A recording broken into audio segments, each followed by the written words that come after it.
Carrera Cup with BWT. Today I've been on the sims with the OG race gear. I love the new gloves. They're really breathable and awesome, so you don't get sweaty hands using your normal race gloves on the sim. The socks are also really good. You don't get sore feet on the sim. I also think in training they'll be really handy as well.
The dawn of a brand new series now bursts itself into life here with the Moza Racing Porsche Pro Invitational. We start with the home of the Porsche Experience Centre down on its infield, a circuit that has seen a lot of great racing over its time. It is the Hockenheimring here in Baden-Württemberg in Germany. Welcome one and all to what will be one of the most hard-fought, hard-nosed racing series that you can find on the esports platform here in Oceania. My name's Jake Sperry. Zach Cabin is alongside with me for today's action. And Zach, what a joy it is to be here and getting this virtual racing kicked off with these brand new Porsche 911 992.2 Cup cars. Exactly right, Jake. Good evening to you. Good evening, everybody. A lot of excitement around this, mate. As soon as it was announced, it was instant madness in terms of people reaching out saying, how do I sign up? Where do I sign up? I want to be involved and I want to have a piece of this. And you and I have been around the traps here in the sim racing circles for quite some time. I can't recall, and we had the GT Pro Invitational last year, of course. This has made way for the Porsche Pro Invitational Series this year, mate. I can't recall in the history of Australian sim racing a field as heavily stacked with talent as this. We have got both quality and quantity bursting at the seams tonight, and we've got the best seat in the house. We absolutely do. We'll get a really good chance to take a look wherever you may be watching, be it you're watching us with the Australian Sim Racing Group, be it that you're watching with us on SimSpeed TV, or whether you are watching us then over at Speed Cafe. This will be some amazing action. Here's your schedule and your distances that are there alongside it. So we've got a lot to cover between now and December when we hit the Adelaide Street Circuit for the 70 kilometres triple header that'll be going through, but there's a very lovely range of different types of circuit. We've got shorter, more technical circuits out there on the calendar, and then you've got some of the long tracks out there. Of course, you've got the Fable Mount Panorama, but you've got the likes of the Circuit Day 24-hour Du Mans, and then you're looking around at what is a very good run into the end of the season, Miami into Imola into Adelaide. Some of the great endurance racing circuits on the schedule. You mentioned it off the top there, mate. Circuit de 24 Le Mans. Spa, of course, the next stop on the calendar in 3 weeks' time, and, of course, our own Mount Panorama. The interesting one for mine and all of that, the Miami International Autodrome, there hasn't been a hell of a lot of warmth and love for that circuit on the iRacing server just yet from my experience. Of course, we've got our triple treat of home circuits right there in the middle. The Mount Panorama round is the lead into that enormous week that will climax with the Supercar 1000 for the Australian Sim Racing Group platforms as well, mate. Phillip Island always produces good Porsche racing, but as you can see there on the right-hand side of your screen, ladies and gentlemen, they are the kilometre distances of each of the races. There was some pre-season discussion about having one race like what we do with the supercars for most of the season, but we've done something different here, distinctly different from what we had with GT Pro. This is out-and-out sprint racing, including those two super sprints in both round 6 and round 12, and I don't think we could have picked two better circuits for that. 3 different continents, 26 races. Bring it on. It's going to be absolutely awesome, and we're going to get an understanding of it. Now, this is just how difficult it has been to get yourself into the Motor Racing Porsche Pro Invitational. They had to combine the times over from both Rudskogen and Oschersleben, the Norwegian and German-based tracks, and the top 40, there was less than a second separating those who got themselves in. But critically, there are 5 wildcard entries that have been allowed to be added, and that's due to various experiences that have been had in the real world or affiliations with ASRG. So you look around at Dylan O'Keefe, the reigning Porsche Carrera Cup Australia champion, Jack Whittis, who is a fantastic mechanic when it comes to Porsches. You look at Tom Bewley and Brock Gilchrist, who also have raced against Dylan O'Keefe, and critically, Scott Rankin, who has been very quick along with us here and in the commentary booth over on the supercar side. But Zach, I can't think of 5 more worthy wildcards here for a championship like this. No, absolutely not. And our commentary colleague knows that he's going to be thrown under the bus on multiple occasions throughout the course of the season, but he's looking forward to the challenge, and we're looking forward to seeing how he performs because, all jokes aside, and it is April Fool's Day, we might point out, he is a very handy steerer. We've seen this on multiple occasions in the past. He had a very good run, of course, with the Orbit Drop Air Motorsport stable, his team, of course, that he's lining up with for this season. In the OSR Bathurst 12 hour recently, and he'll be looking to convert that sort of pace and form into sprint racing mode here. You mentioned Dylan O'Keefe and Tom Bewley, of course. Bewley, 3rd place in the Porsche Michelin Sprint Challenge Australia Series last year in the real world. Dylan O'Keefe, the reigning Carrera Cup champion in this country. So you're right. Some magnificent talent on show here. And again, it'll be interesting to see, like what we say with the Supercar Pro Invitational, how the real world stars compare to the next crop of sim racing talent in this country. Well, here's a look at the Hockenheimring for those who haven't seen it before. Its last alteration was in 2002, where they took themselves away from going all the way into the forest and back, creating a much easier circuit to go and work with. But there are still challenges out of the Bernie Eccleston curve at turn 2, through the Parabolica and up to the Spitzkehrer, which is now one of the tightest hairpins in all of motorsport. You can reach a top speed of about 270 kilometers per hour out then on this run of a track. Clockwise is 16 turns, but Zach, critical fact is going to be, this is a track that now blends old school with new school. You've got that newer section as you come out from turn 2 all the way to turn 10, but then you have the old, almost, I would say, monolithic style of that infield to end the lap through the Sachs curve to the Sud curve. That's exactly right. And it's great that we've been able to keep some of the old Hockenheim that we knew and loved pre-2002, mate. This goes from being very much a horsepower circuit to now being a bit more technical, relying on racecraft, and in tonight's particular instance as well, mate, you talk about the key opportunity being overtaking down there at turn number 6. The boys are going to have to get their elbows out and maybe a little bit inventive with regards to how they're going to work their way through the field, because we're going to invert the top 10 results from race 1 for the grid for race 2. So it'll be interesting to see, and there it is on your screen there, ladies and gentlemen, the format for tonight. The 20-minute qualifying session coming up 8 p.m. Eastern Daylight Time, 5 o'clock on the West Coast, 10 o'clock in New Zealand. 16 laps for race 1. Obviously, qualifying sets the grid for that. Invert top 10 for the second race as well. That's a nice clean number, I think. If you were to go any more than that, you'd be asking for trouble, and race control don't want to do any overtime if they don't have to tonight. 73.19 kilometres for race 1, 100.63 for race 2. But yes, you are going to have to get the elbows out and invent some overtaking opportunities there, mate.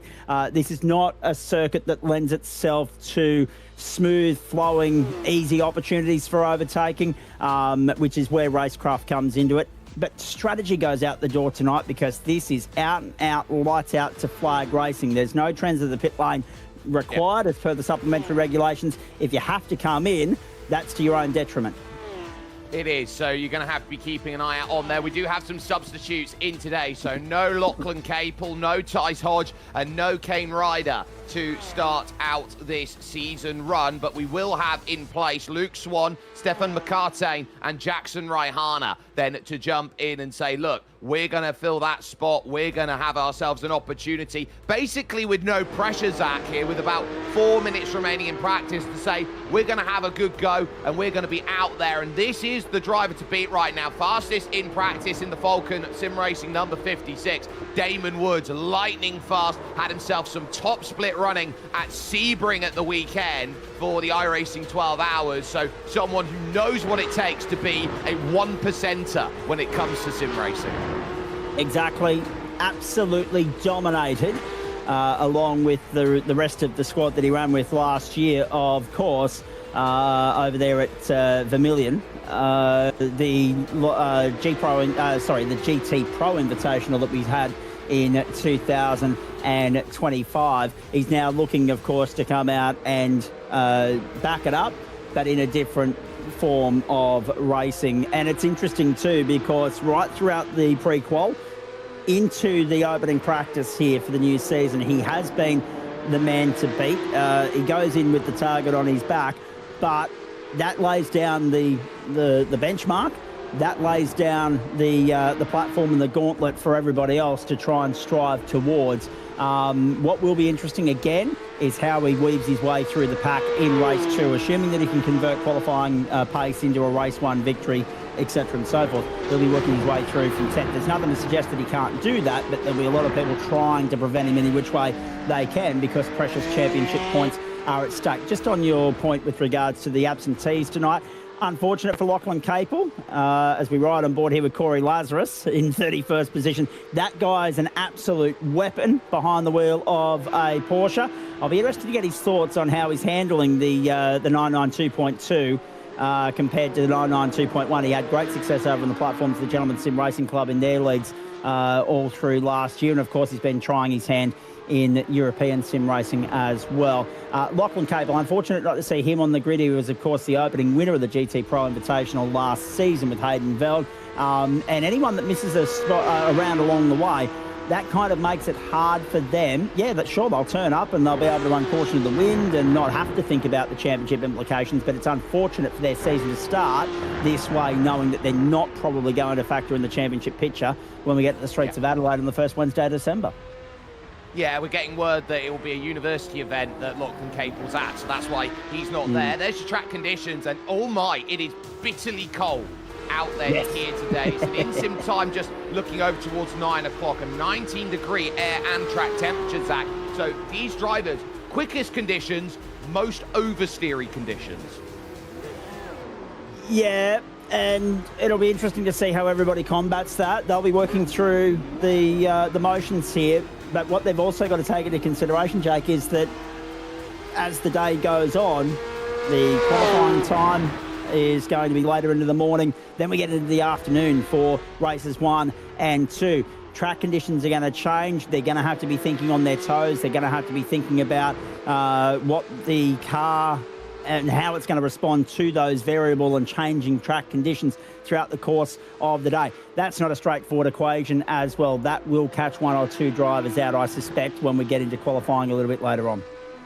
Yeah, we're only about 35 seconds away now from the end of practice, so qualifying is soon about to get itself into play. But Zach, let's talk qualifying here for a moment, because this is what you don't often get to see out there. It's going to be 20 minutes on the clock. Best time is going to get yourself over, but critically, you're out there on track and you can't do the old sim racing thing of, oh, my lap time at turn 5 wasn't quite what I wanted. I'll pull over and I will get myself a brand new lap by resetting the car. You're out there, you got to drive it back to pits if you want another go. Exactly right, and that's one of the great features of the ASRG sim racing experience, mate. We've seen this through supercars now, of course. We've had it with GT. We now have it with Porsche and even our sprint car series as well, as we adopt strategies and procedures and regulations that make this as close to a real-world experience as you could possibly get without actually being physically trackside yourself. So let's talk about a couple of things here. We're looking at the lap times around the Hockenheimring. We're about 95, 96-second laps here. Let's say that you have a clean green run as qualifying does get underway. You're talking about 3 laps every 4.5, 4 3/4 minutes. But we know it's not going to be clean cut. You're going to have to find either someone to work with or go it alone. Track real estate is going to be at a premium considering how congested it's going to be with 44 cars out there. You're going to have to weigh it up and work on conditions as well, because they will change throughout the course of the session. Maybe it will be beneficial to time your run and run the gauntlet at the very end of the session. So yes, mistakes will be costly, but they're not deadly, if that makes sense. As you say, you can get it back to pit lane. If you can get it back under your own steam, if you crash, different story, you're probably done for the session. But if you can get back to pit lane, reset, go again, try and put it to the back of your mind and just focus on getting a number down. And a lot of these guys can lay down a good lap time. We saw that through pre-qualifying, but it'll be interesting to see who the good racers are here as well. I don't know about you, Jake, but I was always a better racer than qualifier, and I'm sure there are other drivers in this 44 car field that can relate to that. There are some qualifying specialists out there who will get up and effectively Jarno Trulli their way through and walk up the field out there off the start. Here there was a look at Zach Rattray-White as he gears himself up now for a flying lap in the middle of the pack and getting ready. He was looking to get then a little bit of tyre life sorted in, get some heat in the tyres as we go on board for the lap with Eclipse Simsport. Over to the Ravenol curve here at turn number 1, over this inside curve. Be very careful about how wide you go on the left-hand side. And now as the track funnels to 2 wide at best through a little section, now find the lane at the Bernie Eccleston turn here at turn 2. You work for a late apex exit and then you're immediately sucker punch into turns 3 and 4. Now this is where you need the drive and where flat out is required, because this long parabolica forces you to have a tiny bit of rotation, a chance to think, a chance to breathe as you head yourself over towards the Spitzkehrer. Turn number 6, jam on the brake, try not to lock up the rears here as you go down to just 52 kilometers an hour. Get the rotation in the car and again work now for this middle sector through turn 7 and looking for turn 8. It's only a 90-degree left-hander here at turn number 8, but because it's such a tight profile of a corner, it feels like a hairpin as you jump on in. You've then got this immediate medium speed switchback, 140 kilometers an hour here through the right-hander, easy to understeer out of 9. We see that there with one car there on the left-hand side. That was Lewis Greathead who was off the road, but in through past the Porsche Experience Centre, and now you see the old concourse grandstand here into the Sachs curve, banked on the inside. So you're trying to carry as much medium corner speed as you can. Flick it through the left, flick it through the right, and now you've got these 2 corners here of the Sud curve. You've got the drag strip on the left-hand side. You've got this final run out of the corner. Careful of the gravel as you now look to make the drive. First times now starting to be found on the board. A 1:38 flat from Zach Rattray-White is good enough for 4th place currently. And Hayden Veld, the early foundations laid at the top of the order, 137.709, beautifully illustrated and verbally discoursed lap from you there, Jake. But everything went right there for Zach Rateway-White, didn't it? He might not necessarily be happy with the time. He'll reset, go again. But no one tripped up in front of him, no obstructions, no balks, no hurdles that he had to sort of evade or avoid. So you can't ask for much more than that. You can only do so much out there. You've got no control whatsoever over what the other 43 lunatics around you are going to get up to. But everyone's focused with the task at hand. The one thing that they're all got in common at the moment is they're trying to put a number down at banker.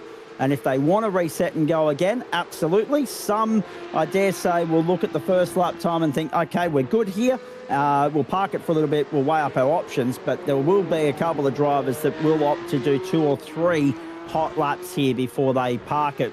Scotty Rankin was saying to us earlier in the day that you're looking at a sweet spot of around 3 or 4 laps. So it'll be interesting to see who has done their homework and who nails it accordingly. Damon Woods using all the real estate a little bit more as he goes across the line to complete his first flying lap as well. Well, bang, he'll go 6/10 clear of the field with that effort. His first lap didn't count, and so his second one is absolutely ace. Rick Kuznetsov now to a 37.2, but they are building up. There is the number 1 of Dylan O'Keefe, who now looks to try and show that just because he can win out there in full metal racing here, Zach, doesn't mean he can't compete here when he turns to the simulator. Exactly, and how many of the real-world drivers have turned to this platform in recent years to hone their craft, to get some seat time, to stay match fit. So Dylan O'Keefe getting some extra miles here with us that really, until he gets to Phillip Island, Mount Panorama and the Australian rounds of the series have no correlation to racing in the real world. Of course, with him going around in 2026. It'll be interesting to see if he ever pursues opportunities overseas, of course, in Porsche racing. But at least there's something to be said about race time and just going through the motions and staying match fit. And this is one great avenue. Again, it's so freely at our disposal. We've got so much leverage here. You just walk down the corridor in your own house, into the man cave, and there you are. The world's your oyster. We are so lucky to have so many real-world experienced drivers coming and honing their craft and staying match fit in the sim world. And of course, Dylan O'Keefe is one of 2 on the grid tonight. Tom Bewley, the other, that immediately come to mind. And already Dylan O'Keefe showing good pace, but he's got a little bit of work to do if he wants to be in the same realm of discussion as someone like Damon Woods, who is well clear at this point in time. Well, Reese going up to 3rd with that 137.1. He had a massive wiggle off in the final corner there, trying to hold on to what he could. Dean Mackay then hoping to jump on up as well as he gears up for a flying lap attempt. And believe it or not, we're nearly almost halfway through. Danny Davidson going 3rd. There is Hayden Veld, and you can see the remnants of what his pre-match ritual was there on the left-hand side. Zach, he had a very nice subway. Yes, exactly. He was eating fresh, if you don't mind me saying. At least he had dinner. I settled for lunch this afternoon. I might have supper after the broadcast. But yes, he was enjoying it and lapping it up when the cameras turned to him in the pre-broadcast preparations as well. Veld will be one to watch. One of a very strong stable tonight. But Damon Woods again, still a cut above. Hugo Allen giving good chase here at the moment, only 0.07 away from Damon Woods. Nobody else has come within earshot of that. Quick mention too, you mentioned Danny Davison in 3rd spot. Let's just give him a shout out, and there's a couple of others along the line here as well. Sebastian Eskandari, Sam Chapman, and a few others that come to mind that we need to mention are doing the double this week. So last night they competed for their respective clubs over in the Australian Open World Nationals event at the Bend. Well done to Chapo. He's a 3-time winner of that event now. But then they've quickly had to get out of open wheel mode and focus and rezone and go for that tin top setup in preparation for the Porsche Pro Invitational. So it's a juggling act, but one that I'm sure they're enjoying the challenge of. That looked like I'm going to abandon that at turn 1 lap as the Million Esports car of Jacob O'Reilly now trying to move up. Antal Sabo up to second position, then Damon Woods being challenged as it currently stands and heading then towards the line. It's going to be for Jacob O'Reilly a 37.4. There's massive accidents through turn 1. Jordan Malcolm has had a massive shunt up there. There was a car that was turned around in front, and I think he's absolutely straight on caught Jed Van Hemert, who was turned around waiting for the run to go through. And I think both of their races might just be teed and totaled. And this is the problem as well. You can see Van Hemert trying to get back going there, but look at the traffic left and right. He can't find some clean space. There's the entry point and the trip up for the Vermilion entry. And you're going to arrive blind on site here. Wait for it, ladies and gentlemen. 3, 2, crunch. Front end gone. Oh, and trying to get out of the road as well. The 32 has just ended up being absolutely cleaned up. And here's Damon Woods now coming across the start-finish line. So there's a couple of things to analyse there. If that was real world, red flags, everyone back to pit lane, clock keeps ticking down, and you suck the life out of the qualifying session. We don't have that in the sim world. But if they can't get back to the lane under their own steam here, Jake, they've got a request for a tow from race control, at which point their session is done. It's imperative that they, once they can find some clear air there to pull back out of the traffic. And we're just being told it gets worse, and you're going to see this on the replay in just a moment. Same point of the circuit. Yes, it is. Straight across. No. That is a no-no out there. If you've got a car that's that damaged, you've got to pull it over to the side of the road, and you're going to get dinged for that every single day and twice here on Wednesday night. So that is a real big no-no to go across a live racing circuit with a damaged car. And Zach, I think we both understand that from at least a real-world perspective, that you cannot do that, and you need a lot more out there of, I would say, calm to go and deal with that, because that was just, I'm not thinking, has that first hit and then thinks, oh, I can drive this back and keep my qualifying alive. Yeah, so it's interesting because the 35 and the 32, Malcolm has ended up there only about 50 metres down the road from the point of contact with the 32, and the rejoin is what's tripped him up. So again, I was only talking about it before it unfolded. That's 3 cars that have been totaled. We're only 12 minutes into qualifying. It's disastrous for those guys, race control, doing paperwork before the race even gets going. I'm sure they'll be thrilled at that. Highlight the sarcasm there, ladies and gentlemen. But this is the point. We were only just mentioning it's important as you're rejoining the racetrack to treat it like real world. You've got to wait for that gap in the traffic, and that's where spotters come in incredibly handy, of course. Whether everybody's got a spotter in their corner or not tonight, I'm not entirely sure. We know that they're allowed, but there's obviously been a communications breakdown there that's resulted in Jordan Malcolm coming back out a little bit sooner than he should have, and he'll probably wear the wrath of that, unfortunately. Not a way that he would have wanted to start his campaign. It's a long road back from there, and whilst all this plays out, the session stays green, and we're riding on board now with Dylan O'Keefe, looking to improve on 41st. He's not going to 43rd. It's not going to be this time round, but he is now on a flying lap and heading through turn 1, which is now all clear. It very much is. So that will get pulled out of it again in terms of what he's hoping for. So he's backing out now because he's gone wide at turn 1. He's picked up an off-track incident point, and you have to set a clean lap without any of that. Harry Lawrence down there at the moment at 1.6 seconds adrift. So you turn around, you look at where the field stands. Damon Woods in control by a quarter of a second. Hugo Allen in second. It's then Reese Wakefield, Antal Sabo, and Zach Rattray-White with Dean Mackay, Jack Widders, Danny Davison, Sebastian Eskandari, and Corey Lazarus. Your top 10 as it currently stands. And critically, this is the chance where you get to re-look at it there. 37.1 from Damon Woods as he then looks to start gearing back up with the fresh set of tyres that are on. Effectively, you only get 2 runs in the 20 minutes because the tyres take so long to go and gain the temperature.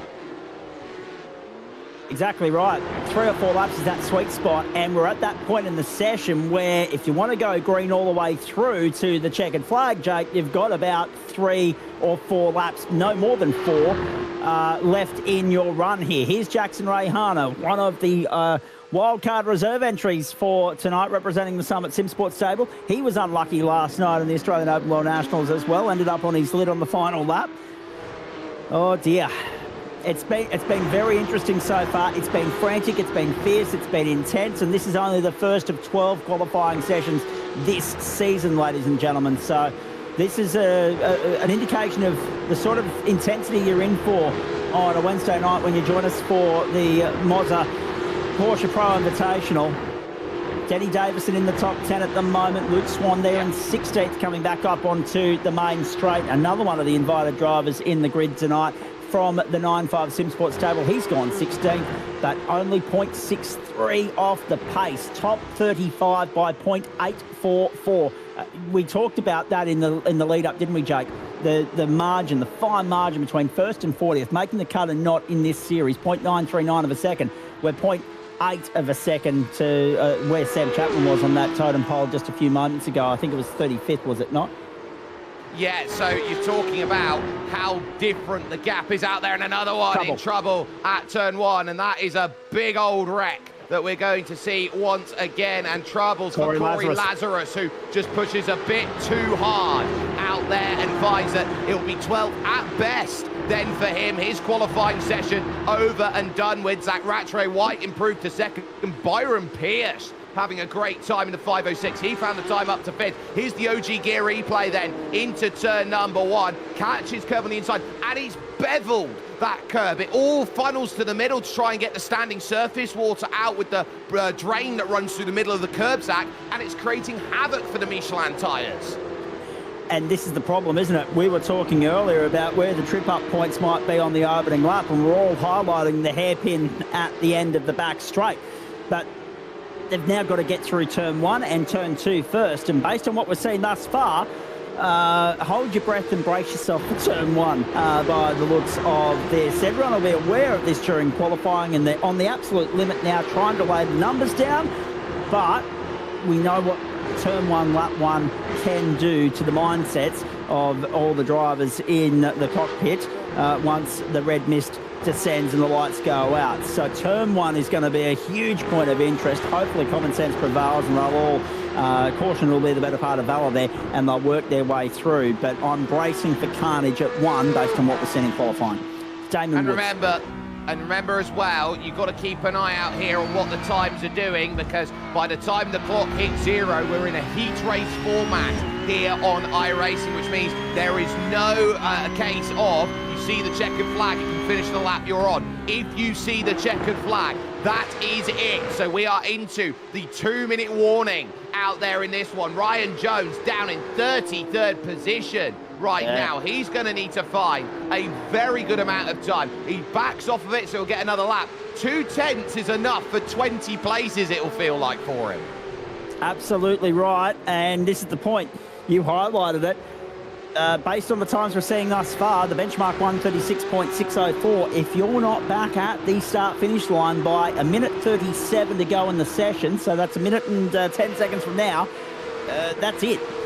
Your next lap will be your last. But there'll be a couple of guys that'll be trying to time their runs so that they're landing at the start-finish line at maybe 1:45, 1:40 to go. No later than that, because that will be the start of your last lap run. Good pickup, no overtime because it is sprint racing format. That's one of those little nuances and idiosyncrasies within the iRacing platform. Hopefully they'll find a way around that in the years to come with all the great updates that have fallen our way over the last 6 or 7 years in this magnificent universe of ours. But yes, within the next 40 seconds, they're going to be getting back to the line and starting their last flying lap. For Rick Kuznetsov on screen at the moment, he is starting his final lap, and Zach Rattray-White's about to. Yeah, he's only half a tenth off is Zach Rattray-White there, and he needs to know that this is the moment that his lap times start increasing. He's left himself one last opportunity. He's dragging along his teammates. There is Sebastian Eskandari down in 14th. Lockhart Brownlee now up into 11th position with his improvements out there. So this is going to be critical in terms of finding lap time. You know that you're leaving yourself with what will now be for him his last opportunity, and he's down into pits, so he's not going to improve. Zach Kerr was the driver behind him as we go to Ryan Jones here in 33rd position, hoping that the lap time is going to improve out there with the attempts that they've got. So this is where they're trying to line this one up, get the time that they need, and here we go, looking to improve on a 37.4, and he's short by 7 thousandths of a second, so he's not going to go any better out there. Ewan Baker's down in the pits. What about Dylan O'Keefe? He's down on a 37.8 at the moment. He does a 37.7, improves his time, but not his place. He's stuck in 44th position right now in this field. That's huge. Now Jack Widders will be looking around at his lap time, towing Lockhart Brownlee behind him, but wide's going to go Widders. Into the pits goes Brownlee, so he's not going to jump up and find an improvement. Tom Bewley in 6th place isn't going to get there. Lewis Greathead jumps up then to 12th position over the line. Damon Woods will feel it's job done for him as Sam Chapman goes by, but don't forget Zach Rattray White in this situation. He's done. He goes into the pits. He couldn't find a lap either. So now it's up to his teammates here. Here comes Marino Morella and Hayden Veld, both looking for attempts as they cross the line. A 37 flat, almost matched for Morella on his attempt. Veld couldn't get the lap. Mez is going to jump into the pit. Simon Mazzomo, that's going to write that as far as qualifying goes. You needed your time in the opening 10 minutes, and not many improvements could be found after that. Let's take a look at how the grid will stack here for your first ever race in this wonderful, absolutely wonderful Moza Racing Porsche Pro Invitational, because it is Damon Woods for Falcon Sim Racing who has got the control over 2 Eclipse cars behind in Zach Rattray White and Byron Pierce. Hugo Allen for Automoose Racing Team will line up 4th with Reese Wakefield and Tom Bewley in 5th and 6th positions. Anton Sabo will go from 7th along with Dean Mackay as Marino Morella and Jack Widders round out your top 10. Lockhart Brownlee has Lewis Greathead for company then in the 112 car in 12th place. Over then to row 7, where Danny Davison for Team Max Boost has Zach Kerr for company as Sebastian Eskandari sees Dylan Shepherd there in 16th position. We saw what happened to Corey Lazarus. His spin with 2 to go ultimately drops him 6 places to 17th as Hayden Smith will start the Riot Sim Racing 672 in 18th. Your top 20 will be top and tailed by Josh Purwian and Pat Klein, as Hayden Veld will go from the blackjack position of 21st and Jackson Raihana there in 22nd. Luke Swan and Rick Kuznetsov are 23rd and 24th with Sebastian Varndell and Miles Burgess in 26th. Ewan Baker and Simon Mazzomo hold row 14 as Brock Gilchrist and Angus Lawford. The Project 36 car is in P30. Looking down then through the rest of the field, you'll see Ben Pedersen there in 31st and Sam Muir 32nd. Jacob O'Reilly and Seth Brown are then 33rd and 34th with Jed Van Hemert and Ryan Jones back in 36th. Stefan McCartain and Scott Rankin, they will have row 19. Top 40 is there with Sam Chapman and Jordan Malcolm, as Kane Ryder will be 41st along with Stuart Ellis there in 42nd. Your final 3 to run through: Harry Lawrence, Dylan O'Keefe, and we saw the big smash up for the BM Plus car of Zach Hanlin running into troubles. Down grid side right now virtually is Zach Cabin as he takes you through the ASRG grid walk. Thank you, Jake. And I'm reliably informed that we've got 2 superstars of the Cape waiting for us to have a chat on the walk here.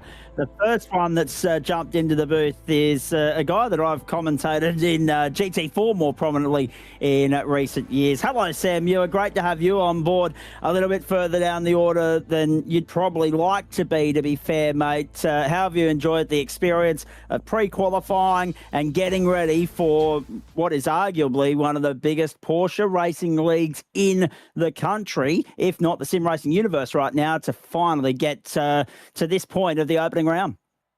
Yeah, g'day, Zach. Yeah, absolutely loved the experience up until about, 5-10 minutes ago when we absolutely bottled quali. So, but no, absolutely thrilled to be here. I've been watching on the other ASRG leagues that have been put on, the V8s and the GT3s, and just been sitting back watching with envy and just wanting to be a part of it someday. And it was great to finally now have a Porsche Cup League that we can come and have a bit of a play in. So yeah, just disappointed with quali, but overall just super psyched to be here. New year, new car. How have you found getting your head around the 992.2, please, mate? To be honest, quite challenging, being that the old 992.1 was all that I ever driven. So TC, ABS, totally whole new world to me. So it's been quite a steep learning curve, but yeah, super proud of all the guys at 95 Sim Sport. Been working really, really hard over the last couple of months throughout pre-qualifying, eventually finding some pace, and to have 4 of us on the grid tonight is a real testament to all the hard work that we've been putting in over the last couple of months. We definitely haven't found our ceiling just yet. There's still plenty more pace to find. And yeah, hopefully by the end of this season, we're fighting up the pointy end of the field. Last one, because then we've got to have a chat to Mr. Jones here. Where are the goalposts for tonight, mate? Pretty tough slog, pretty tough start, being down around the corner, backed up in 32nd position there. But you got 2 bites at the cherry. What are the goalposts, and what will you be happy with at the end of the night? Yeah, I think if we can make our way forward, then that's going to be a win. Just surviving this first night, just getting a bit of a feel for the guys that we're racing. Some we've raced in other leagues, others we're racing against for the first time. So tonight's just going to be all about learning, and then we can, put some goals together for the rest of the season beyond tonight. On a track where it's not the easiest to overtake, quite frankly. So it'll be challenging, but we're looking forward to following your progress, mate. Thanks for stopping by for a chat. All the best. No worries, guys. Have a great call. Let's go a little bit further down the grid, if you don't mind. We're going to walk from Sam Muir in 32nd position down to 36th position, so the outside of row number, actually the inside of row number 18 here, let's be perfectly honest. One of the little trip-ups of the Hockenheimring, that the pole is on the outside, not the inside. Hello to Ryan Jones, who's going to slide into the booth now and have a chat with us. I'm just waiting for him to be dragged in. There he is. Jonesy...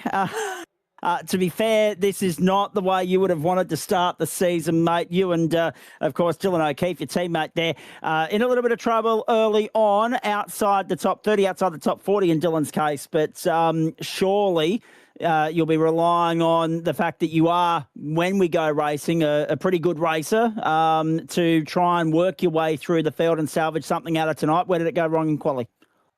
Not ideal, is it? I think I had all 6 sort of laps that might have been decent. I had a car bail at turn 1 or at the start of the back straight. So I never actually got a slipstream on any of my laps, which was frustrating. So, I mean, I'm reasonably happy with that time with no tow. I don't think it's a stretch to say I could have found 3/10 and been in the top 15 had I got a slipstream out there. So it's not panic stations, but obviously a lot of work to do to try and claw our way forward in the races and stay out of the carnage, which I think is coming. Yeah, exactly right. We'll just be hoping that there's no wet weather in the forecast, unlike what we saw here in the V8 qualifying round, of course, mate. Okay, let's be perfectly honest. We've seen you learning this car throughout the course of the season. Has that in any way helped you in trying to formulate a plan of attack for tonight, knowing the calibre of drivers you're stacked up against? I don't know if I've fully learned all the little tips and tricks that I'm sure all the elite guys in here have got figured out to make it go fast. I'm still trying to sort of understand it. That said, I don't really understand any of the cars I drive. I just sort of get in and drive and hope for the best. But yeah, obviously I just think the main thing is going to be trying to keep your head clean and stay out of trouble. I think both Dylan and I are probably going to have better race pace and quali pace over the course of the season. So get a good start tonight and just try and move forward over the course of the year. And it's going to be different with each and every passing round, mate, because the goalposts are going to move and shift and every track's going to play differently. So it'll be interesting to see who masters the craft as we go here. 3 weeks between rounds. Good luck tonight. Where are the goalposts for you? What's a pass mark now that you're starting outside the top 30? What can you salvage? What would you be happy with? I was aiming for a top 15. If I can get into the top 20 in both races, I'd be stoked. If I can finish a night in the top 20, I think that'd be a pretty decent recovery and hopefully try and cheer Dylan along as well to get out of the midst of the back of the field. That might require a little bit of luck to go your way, mate. You might also need to get the elbows out. We know you don't mind doing that either. Good luck to you in the DPR stable. Great to have Dylan O'Keefe as part of that stable, as part of this series as well. Good luck to the pair of you, mate. We hope it goes well. Cheers, boys. And on the back of what was a rather frantic and hard-fought qualifying session. There was a lot of news to come out of that. Jake, you might want to talk us through what you found out from race control. Well, we just got it there on screen. So unsportsman black and white flags have been administered to Dylan O'Keefe, Seth Brown, Stuart Ellis and Sam Chapman. So they're going to be walking a fine line out there, effectively being told, look, don't do that again. But critically, there is a drive-through penalty that will have to be served in this first heat of 16 laps, or this first race of the season. And it's car 35, Zach, that has been caught out in that regard. That is going to be Jordan Malcolm, who will get that for an unsafe rejoin. Not too much of a surprise to both of us. No, we looked at it during qualifying, didn't we? And we thought, hang on, that's not going to end well for him. Put simply, the only way is up. You can pretty much put a line through race one now for Jordan Malcolm, but he'll try and salvage something in race two. And he's another one that's got good race pace on his day. Unfortunately, just bad judgment call tonight. He pays the price, gets the whack across the knuckles, reset, go again, and try and salvage something out of the night and, of course, out of the remaining rounds of the season, mate. 30 seconds to go here, ladies and gentlemen, before we get the Moza Racing Porsche Pro Invitational Series underway for 2026, the first of 26 races. What a privilege it is to be here with you across the platforms of the SimSpeed Esports Network and, of course, the Australian Sim Racing Group. Jake, I'm going to hand it over to you. Does anyone stop Damon Woods in this season opener? Well, the question will be who gets down the inside. If there is a good launch off the line from Zach Rattray-White, I wouldn't be shocked to see the Eclipse cars working together to try and work themselves forward. Hugo Allen, keep an eye out on him as well in fourth position. This isn't the easiest race in the world to start a championship off, but they know they're going to have to be on best behaviour as the lights go out and the Moza Racing Porsche Pro Invitational gets itself underway. Lovely start by Damon Woods as he gets the launch. Front four, all clear, contact through turn one, immediate spin, and then over to the outside. Hugo Allen gets turned across the nose, and ultimately he finds himself a mile back down the order then as he finds the start 3, 4, 5 wide almost in towards the Bernie Eccleston curve at turn 2. Front cars, they've scarpered everyone else. They're pretty much stuck in the barrel. Bit of side-by-sides they work through. Bewley and Wakefield here as it's clean off the get-go. A very clean start as they make their way down towards turn 6 for the first time. Scott Rankin was, not so clean back there. Scott Rankin was anticipating they'd be 4 and 5 wide, maybe further back in the pack. You can see it from the aerial shot there, ladies and gentlemen. Yep, a bit of checking up going on, a little late lunge, and then a quick slam on the brakes to get out of it. Oh, no, trouble at the back. At the very back, there is trouble as they make their way through the arena section of the circuit. This is one of the new additions to the circuit. Safety car deployed, first one of the season, and it only took half a minute. Yeah, that'll be for Dean Mackay, who is stranded backwards going through the Parabolica. So that calls all that into play. So drivers will all be looking around and hoping, what do I need to do out there to keep my calm in a race like this one? Effectively, what you would say is a case of balk, all runners advance if this was a game of baseball, Zach. Yeah, exactly right. My baseball lingo has not received too much work in the previous part. Now, that's interesting as well. The number 8 straight down pit lane here. And we'll have it on screen for you in just a moment. This will explain a lot more on the OG Gear replay. Jack Widders jump start. There you go, ladies and gentlemen. Safety car deployed. So basically, Jake, a couple of things here. Rockhart Brownlee also tripped up at the get-go there and has been slugged a drive-through penalty. So a couple of things that are of interest here, right? There's the stranded car heading down towards the Parabolica, well picked up. Secondly, and I'm relying on the graphics on screen at the moment because the live timing link's just popped itself. But let's analyse a couple of things here, Jake.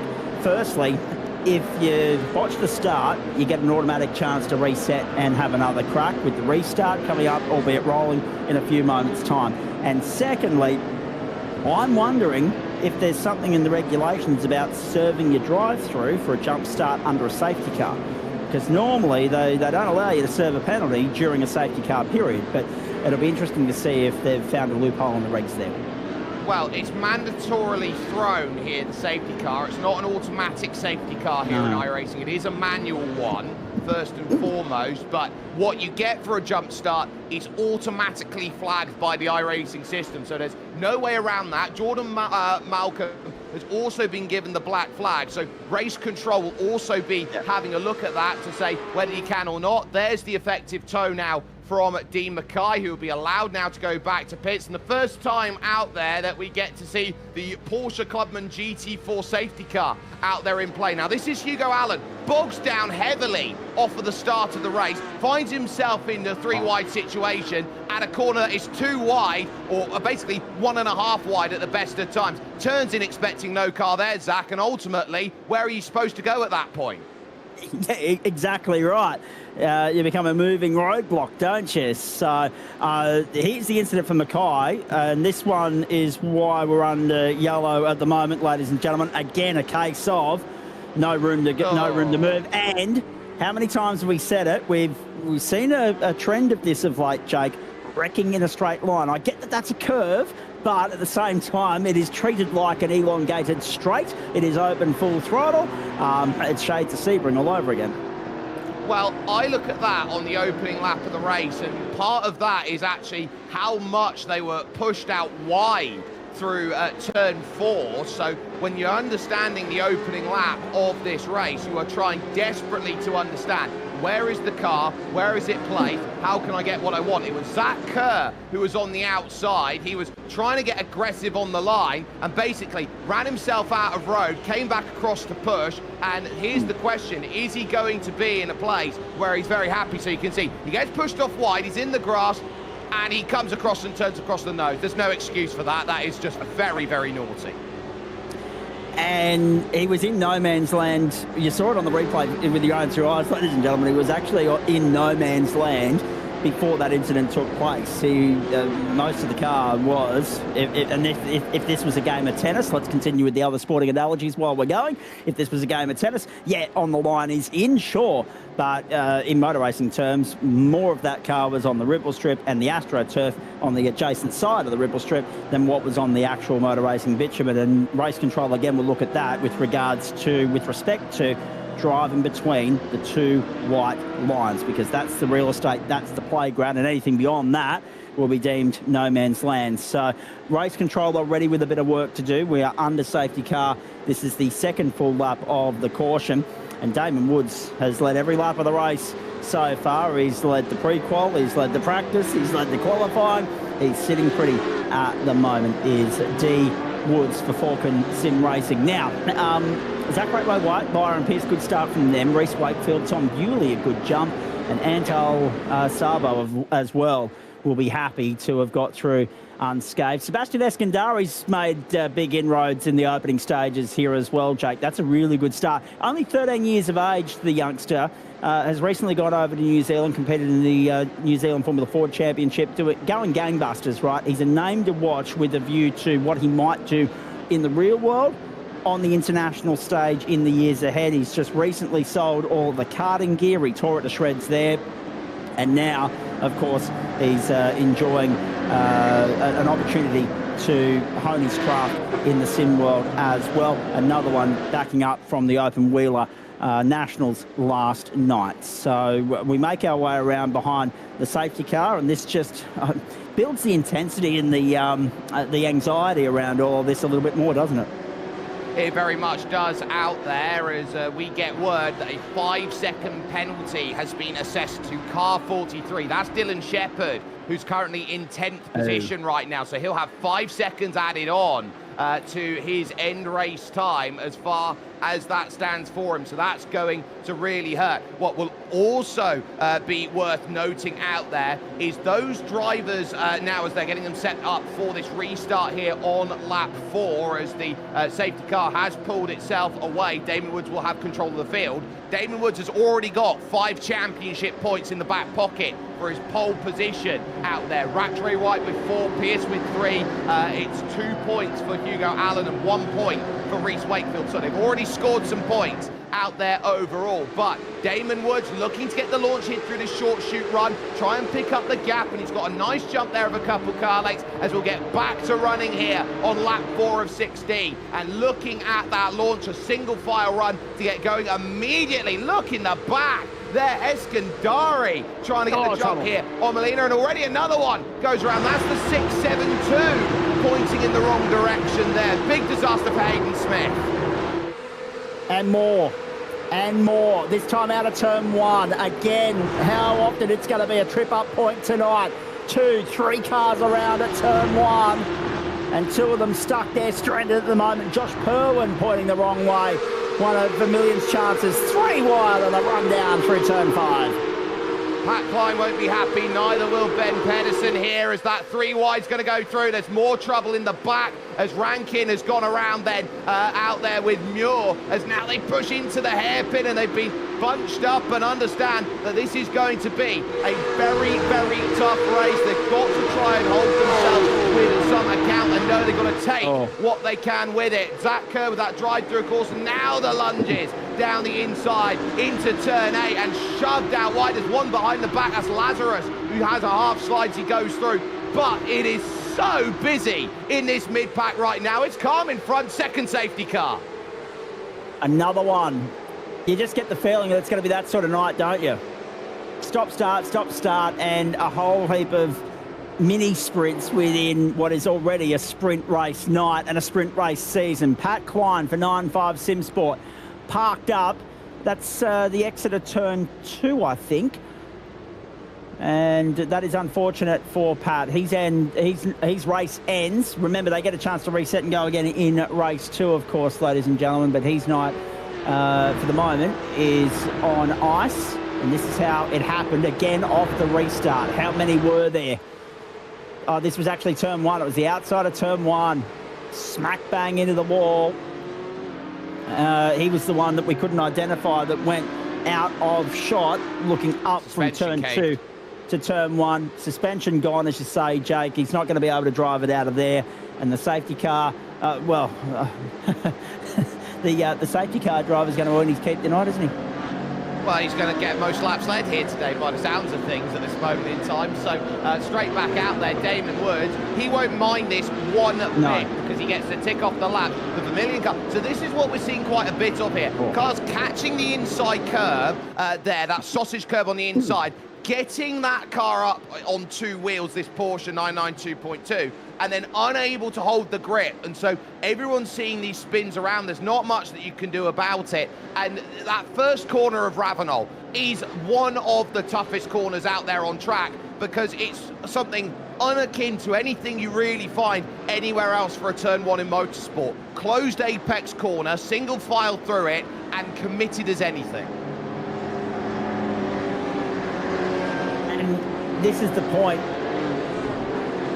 You think about it, there's the carnage actually started, cold tyres as well.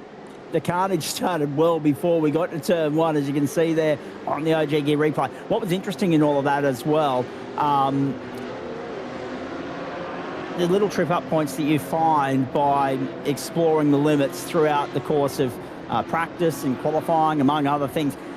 It seems as though we're still finding those, and hopefully everybody that's tripped up on those so far will now make a mental note to say, hang on, no, we can't actually push the limits here because if we do, the Porsches, which have had a reputation of being a little bit of a pogo stick based on all the feedback we've had so far, they're going to spit you out the other side and you are going to be a passenger. As you saw there, ladies and gentlemen, cold tyres and sausage curbs, detrimental in the early stages here. We've reached the end of lap 5. We reset to go again. We haven't had a full green lap so far. Let's hope we can fix that now.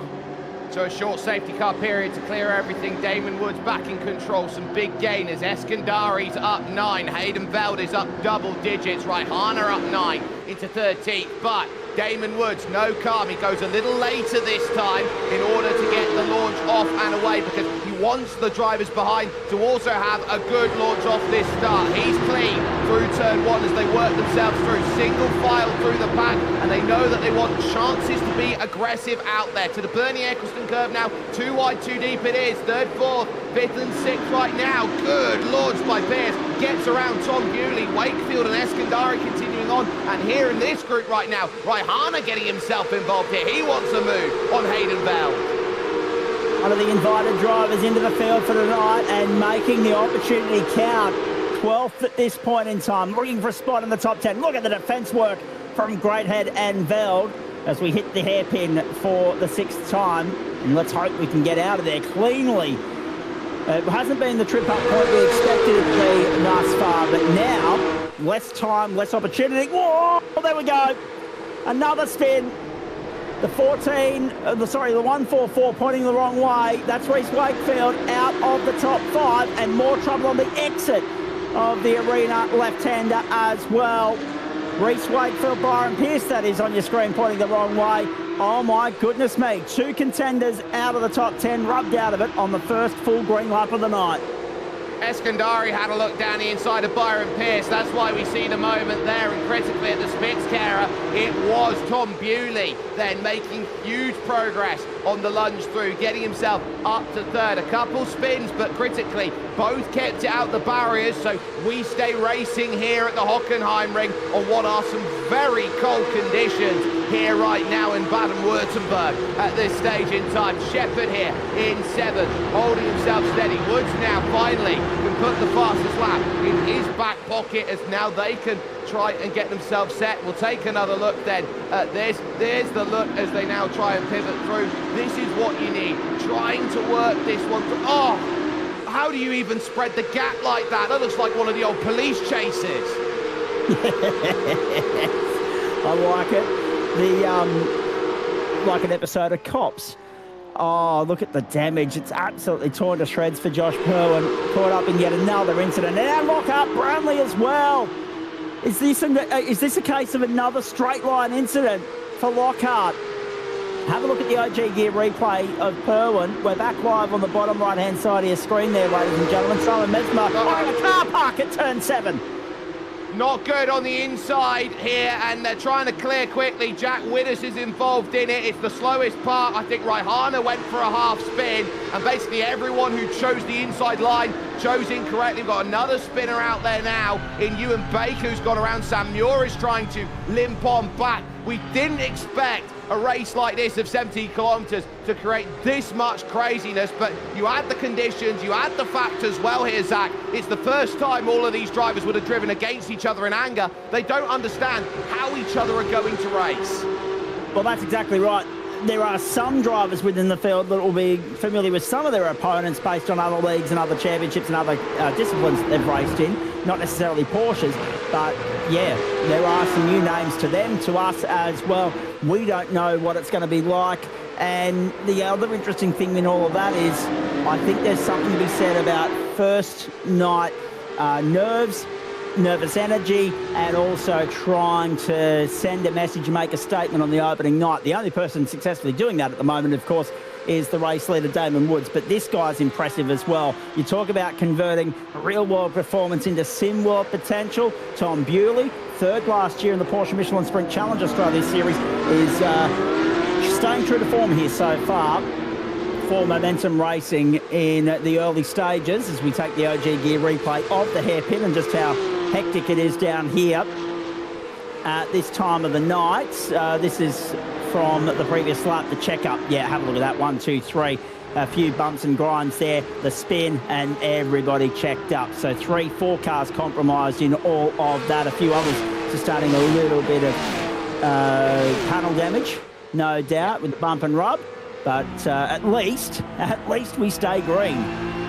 Hayden Veld knows that Dylan Shepherd in front has been given a time penalty out there, and Jackson Raihana has been shown the black and orange connection flag out there. So he obviously needs to improve his internet out there to deal with. A look at Hayden then, up to 8th from what was 21st on the grid. He's gained 13 spots. Varndell from 25th behind him in the train in the top 10. There are big movers in this field. Stefan McCartney up 22 as a late substitute in today, having a wonderful race won by his regard out there. So there is so much great running that is being shown out there at this point for those around. Veld holding himself then in a very nice regard and saying, look, we need to be out there, we need to put the laps in, we need the 3 or 4 laps to get the temperature. Once we do, we can start really focusing. And did you notice as well that when the pack was really bunched up together going to the Spitzkehrer, that massive accordion effect is what sent Raihana into the back and around, as Hayden now lunging for the inside, down at the Spitzkehrer, gets it done, the country bars. The key overtaking spot on the circuit, they're making it count. I love the fact that we've got the positional changes and gains and losses on your screen there, ladies and gentlemen. Some people taking their opportunity and running with it. You mentioned Stefan McCartan, but also Jacob O'Reilly, Seth Brown up 17 spots apiece. 15 for Sebastian Varndell, 14 for Hayden Veld, 10 for Sebastian Eskandari. Importantly, make it 14 now for Hayden Veld. He's just got through on Dylan Shepherd, who has that penalty. Make note, Sebastian Varndell is currently in the invert pole position with 7 laps to go at the line. Half race distance has been gone, come and went. A great start for Damon Woods and Zach Ratway-White, but plenty of movement beneath them at the moment. Unfortunately, we'll have to show you the other end of the pole at some point, ladies and gentlemen, to work out who's lost the most ground tonight, but that's a case of a lot of drivers probably not wanting to be reminded of that. Quite frankly, there'll be a few kicking stones and licking their wounds, leaving with the tail dangling between their legs after this one. Here's Lewis Greathead in 9th, under pressure from his teammate Sebastian Varndell on the run down towards turn number 2. And just ahead of them is Dylan Shepherd. Now, we know that Shep's got the 5-second penalty. That'll be applied to the race results. I'm not sure if there's a way, based on what we know about the iRacing software, that they can apply that to the results in session. They can't. So therefore, he's in play with that invert situation, and if this was a real-world instance, he wouldn't be. Oh, and that's going to be key as we look behind from Hanlon. Speaking of which, Shepherd has just been launched at by Lewis Greathead. He's lost another place down at the Spitzkehrer, so moves are really starting to be found then at turn 6 and lining up towards 8. Shepherd trying to get on the aggressive back-to-back, but the Vermilion Esports car then forming a sandwich right now as Seb Varndell tries to put himself into the picture, say, look, I'm going to try and get this move as well. It's really calmed at the front. It's 9/10 of a second gap for your race lead, just flicking up and over at about a second. So now it's about focus. Just try and settle down, find the momentum. You'd have been pretty much woken up with a couple of safety cars to hold yourself steady, but now they know it's either you go forward or you go back, and at the moment the One Performance Gamma Flare car is going the wrong way out there, and just getting word that car 193 is going to find itself in penalty trouble. 15 seconds to Miles Burgess. That, of course, again, being applied post-race, so it will take effect when we have a look at the results in the points table tomorrow. It won't necessarily impact the way tonight's going to play out for Miles, but 15 seconds considering, oh no, trouble for, is that one of the 9-5 entries pointing the wrong way? Yes, no, it's Project 36, it's Angus Lawford. So disappointing for Miles Burgess, but not tonight. It'll be tomorrow when that sinks in. So we'll have to go and have a look at the rap sheet after the fact to know the full ramifications, because the more this field is checked up with safety cars bunching the field back up and the race being neutralised, Jake, the more cars that are going to be within a 15-second radius of him. So the further down the order, likely, he's going to plummet. So 15 seconds very costly at this time of the night. There is Dylan O'Keefe, as we saw some side-by-side between Jacob O'Reilly there and Stefan McCartney, who was going at it. Seth Brown on the back. Up to 28th, though, is Dylan, and so I guess this is a case of easy does it right now in the number 1. This is landmine avoidance to start this race, and then everything from after that is key. Off now into the ovals, or the infield section, and there's the push off for McCartney as Brown and O'Reilly sneak on by, and the next group behind getting busy with Brock Gilchrist then, the likes of Stuart Ellis, and of course Simon Mazzomo, who is in the picture as well, and he's had a little bit of a word over to race control after he was pushed out wide going through turn 11 in front of the Porsche Experience Centre. Back onto the main straight, Simon Mazzomo up 8 spots already, trying to weave his way through the field as far as possible to set himself up for another crack, another one at the cherry in race 2. He's not going to be part of that invert, Jake, but he can certainly set himself up to be potentially playing for a top 10 spot outright at the end of the second race, which is 30 kilometres longer, essentially, than the first, ladies and gentlemen. 22 laps up from 16. So stay tuned for that. Still a lot to come tonight. 5 laps to get through first here, though. Thankfully, we've had Harry Lawrence now getting a black flag as well. Right through. It is indeed, and again, costly in a field this size that's as bunched up as this is right now. So Corey Lazarus up 7 spots at the moment for the Automoves racing team. Now finds himself in an invert spot, in an invert pole spot if he can stay there. Of course, who's right behind him? Sebastian Vandel. He'll have something to say about that. They'll both want to get by Dylan Shepherd, because Shepherd, mathematically, when we look at 5-second post-race penalty, not in the picture, but is because of iRacing software and little idiosyncrasies that we've got to contend with there. They'd love to find a way past Shepherd. Shepherd would love to keep them at bay. Vandel would love nothing more than to be 10th and have Shep 11th. To have a better run with the invert. But Corey Lazarus, I cannot wait to see if he can hold on to 10th spot, what he can do with clear air, because, as I said earlier, he's a superstar in the Porsche. I'm not sure how he's finding the 992.2 as opposed to the 992.1, but we're going to get a clear indication of that very shortly if this guy gets to lead the field of green in race 2. Yeah, so it was a good move, a lap ago actually for him that got him into position. There is the likes of Corey Lazarus for Automoves. He really had to work to get back into that 10th position after qualifying didn't quite go his way. He's eyeing up Dylan Shepherd, but he won't get it this time. In front of him, there's a little search and a soiree down to the inside line as Lewis Greathead tried to get by Hayden Bell behind that. Rick Kuznetsov is on an absolute charge. He was a driver who we expected to be up there and running quite good, and he's up 12 spots now and looking at maybe sneaking his way for Vermilion Esports right now into this top 10. And again, a competitor that we were talking about pre-race. Talk about taking your opportunities and running with them. Charging back from a disappointing qualifying result, on the cusp of factoring in the invert. Got the pace to run with the front contenders, and now illustrating that, showcasing that for all to see.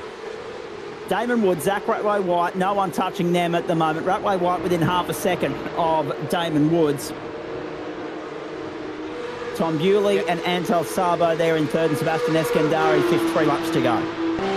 Yeah, Lewis Greathead knowing that he's in this big scrap, the invert means a lot out there in this position. Hayden looking behind, little wide push out then from Dylan Shepherd. He tries to bring himself into position and say, what can you do? There's pretty much a case of 6 drivers here inside of the top 10 here, but you're starting to turn out of here, turn 3, and entering to the Parabolica 4 and 5 here, Zach. It's a case of there are 6 bridesmaids, but there will only be 4 brides by the end of this heat. Exactly right. It's like the old 4 dogs, 3 bones safety car deployed. Oh no, oh no. It's Jack Widders who is around and on the racing surface through turn 9 out there on track. So he's had a pretty big side-by-side moment with Lockhart Brownlee through 8, and it's continued over into turn 9 as he had a massive smash on the suspension with Angus Lawford, then went in, couldn't turn, and basically the car pointing, the Carjack mechanic number 8, the wrong direction. So this throws a little spanner late into the works. Indeed it does, and the question will be, can race control get this cleaned up in time to give us a 1-lap dash to the flag, and how hectic will that be if they can clear the incident in time and obviously bunch the field back up. I dare say there'll be instruction from race control to the safety car pilot to just ease off the accelerator a little bit on this penultimate lap of the race to give them the best possible chance of getting a green flag restart. We'd love nothing less than to see the race, the first race of this new era, and this Moza Racing Porsche Pro Invitational to end under caution. So let's hope we can get a one-lap dash to the flag. Well, it will be one here on lap 15 where they will do everything they possibly can to keep racing action available, and so this now becomes a really critical matter of fact here as they will set themselves up. The field's got to catch first and foremost, but they will also understand that this has really bunched it up. Anyone who is looking just outside of that top 10 hears that they have been given the golden ticket and green light to be as aggressive as they can on lap 16 of 16. A very good point, because if anyone is going to wear the wrap of race control, it's all going to be post-race, isn't it? It's not going to actually be applicable to race 2. So, yeah, run the gauntlet. The elbows will be out. You feel a little bit sorry for someone like Corey Lazarus and Dylan Shepherd. They're right there on the bubble at the moment. They might find themselves under relentless pressure. Elbows out on the run to the checkered flag here. This is going to be tantalising stuff. Damon Woods and Zach Ratway-White have been untouchable throughout the course of this race. Tom Bewley, not really challenged. Antal Sabo has been impressive there in 4th place, and Sebastian Eskandari, that's a standout performance from the 13-year-old first up in this new season.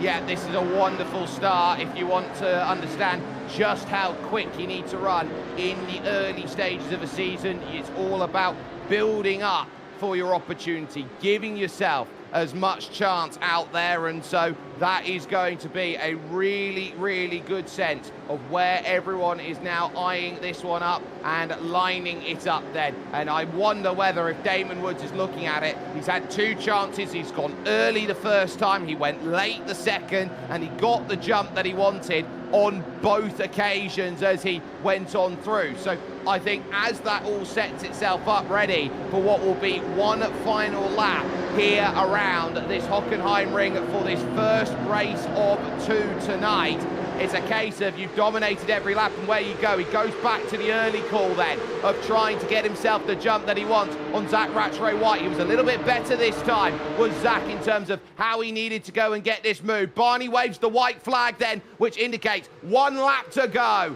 here at the Hockenheimring. Damon Woods with a good launch then as he's got himself clear with what he needs. At the moment, keep also an eye on Corey Lazarus, who's there in 10th position. Oh, and trouble for the 9.5 car in the background. Luke Swan is going to be backwards, pointing the wrong way, as now here goes the chances to go through. No moves in at turn 2, but side by side for 9th. It is right now as Dylan Shepherd back there, and Corey Lazarus had a bit of overlap, and it will be all down here to the Spitzkehrer at turn 6 to decide what you've got. Does Zach Ratway-White go for an uber lunge to try and get himself down the inside? They hit the absolute limits of the brakes, and there can't be much in there. Now here come the big shoves, then from the second group back, as the likes of Veld and great header there. Shepherd and Kuznetsov now, side by side, as Kuznetsov into the top 10. Now 10th is going to be Shepherd. He's pushed out wide as Ratway-White can't get there. Picture in picture into turn 8. And now here for the transfer.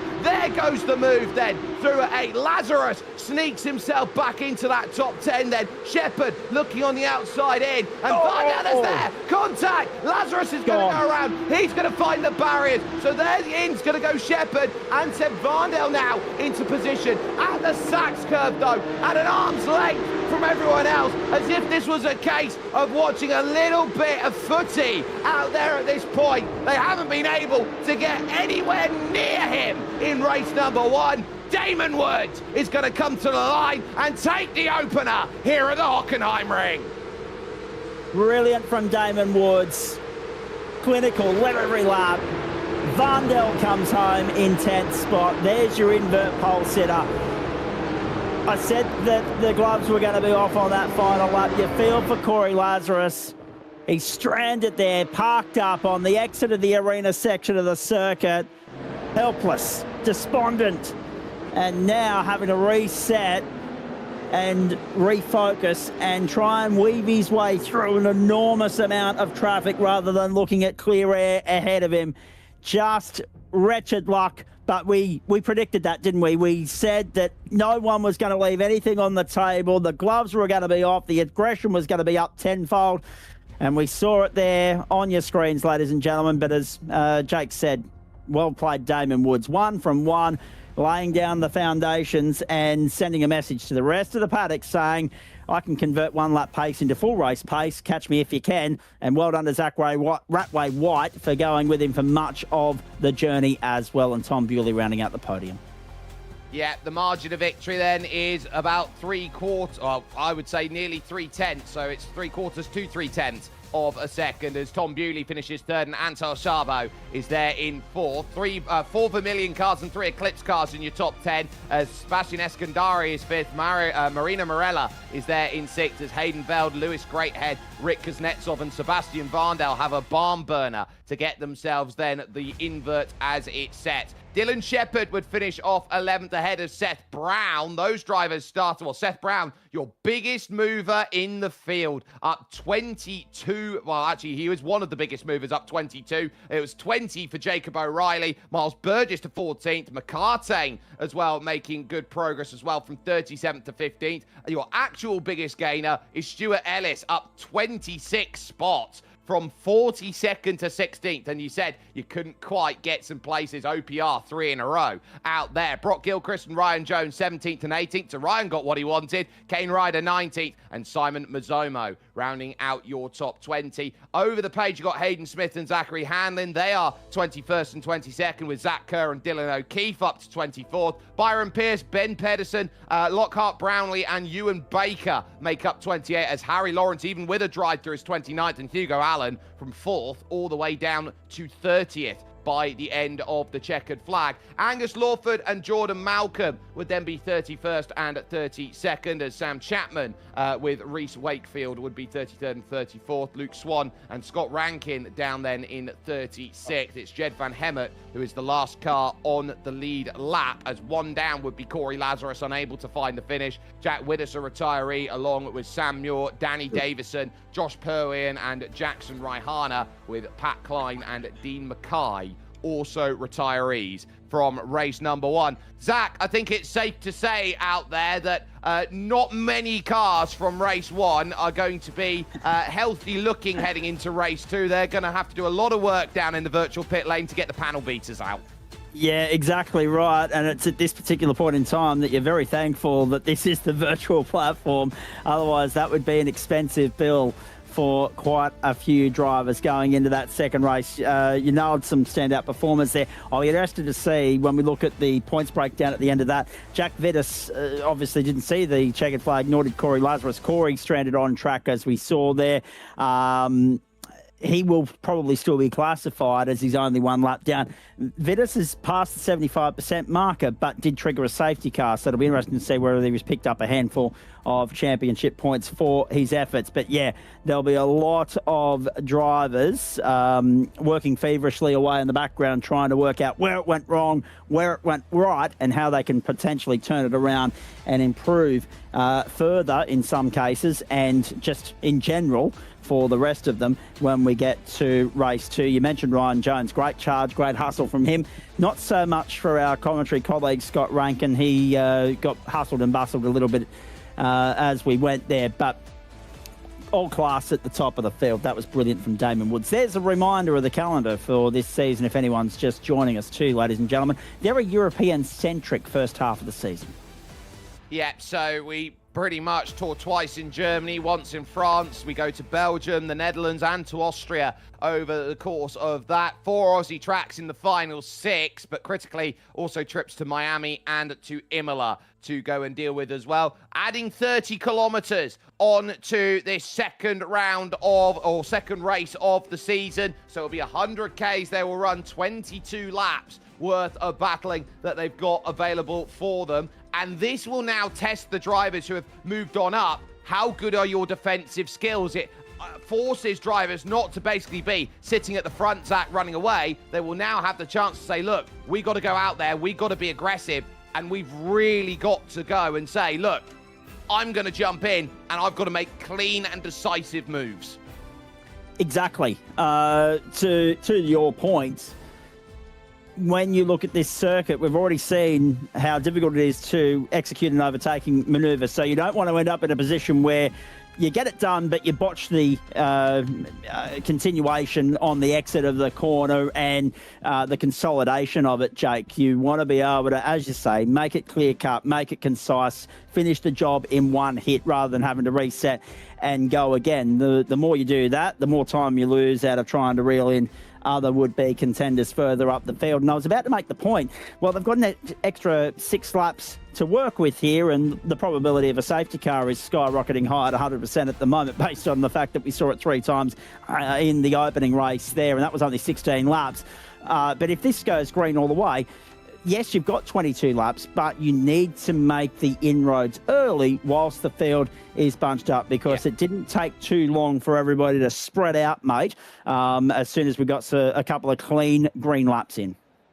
Certainly. Car 10, that's Brock Gilchrist. He's been given the black and white unsportsman flag for what happened on lap 13, that first race. So keep an eye out on Varndale, who's in control. Kuznetsov, great head. Veld, it is a Vermilion 1, 2, 3 at the start of this field. So how are they going to hold themselves steady? You got the likes of Damon Woods and Zach Rattray-White on row 5, and everyone working their way through. So this is going to be a very big race that they all got to set themselves up for. Varndale will have control, but we know how quick Kuznetsov was in race number 1. Here for race 2 of the Moza Porsche Pro Invitational. Green flag is going to be in the air, and he almost forgot it, did Barney, as we get ourselves underway. What a launch by Lewis, great head here. He'll be boxed in slightly as they run in towards turn number 1, the Ravenel curve, to start off this lap. Nice clean get-go then from the front as they immediately look to try and get the drive up to Bernie Eccleston. 3 wide, and it is Eskandari, absolute maniac, going through down the inside.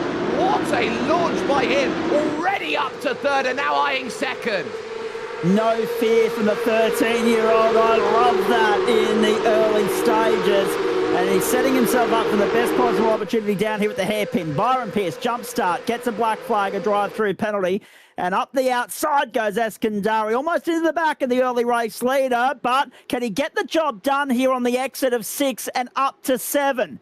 If he stays around the outside, he'll have the inside running for the arena left-hander. And Eskandari might well, yep, he will. Finds himself in a 2nd spot early on. Brilliant start from the youngster. Oh, it's a brilliant get-go, and this is really showing that you're going to have to be on your haunches here on these starts if you can get it right. Big contact in the back. Huge run out there as some of the Vermilion cars the wrong way. Lewis, great head, was one of them. And the other one then out there trying to still wait for everybody to go on through. Has to wait for the entire pack. It's Marino Morella who's dropped way down the order. So that's a huge disaster out there. Already in the mid-pack, they're going to get a little bit chippy out there as well as they search for angle and length. But at the moment, it is a case of everybody forward at the moment from about Hayden Veld onwards. Top 5 have their clearance. We'll take another look through the transfer of turn 9.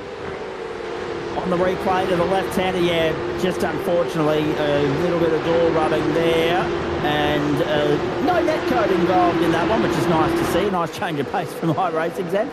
But a little bit of bump and rub, 2 into 1 not wanting to go, cold tyres, trying to get through the right-hander, all those ingredients combining to send those cars pirouetting, and of course everybody checking up behind that as well, not helping the situation. So a little bit of work to do for the Vermilion boys and trying to work their way back through the field. Look at Damon Woods, already 3 spots gained, Seth Brown 4 spots gained, and Zach Rattray-White remains in 9th spot, exactly where he started. Very impressive. Sebastian 1-2 at the moment. Varndale leads Eskandari. Tom Bewley up 5 spots early on, and Stuart Ellis up 6 again. You've got to make those inroads in the early stages when the field's bunched up, and those guys have ticked the box. A lot of bump between McCartney, O'Reilly and Gilchrist back there as they were working through, but Damon Woods slowly working methodically through. There is Brock Gilchrist from Momentum Racing, getting a good run off the exit over the curve. O'Reilly goes scattering, bang, hefty shunts up as Domo unsighted then and nearly rolls it, as that will be 3, 4, 5 cars in there. They're going to have to call a safety car immediately out there. Yep. They're all going.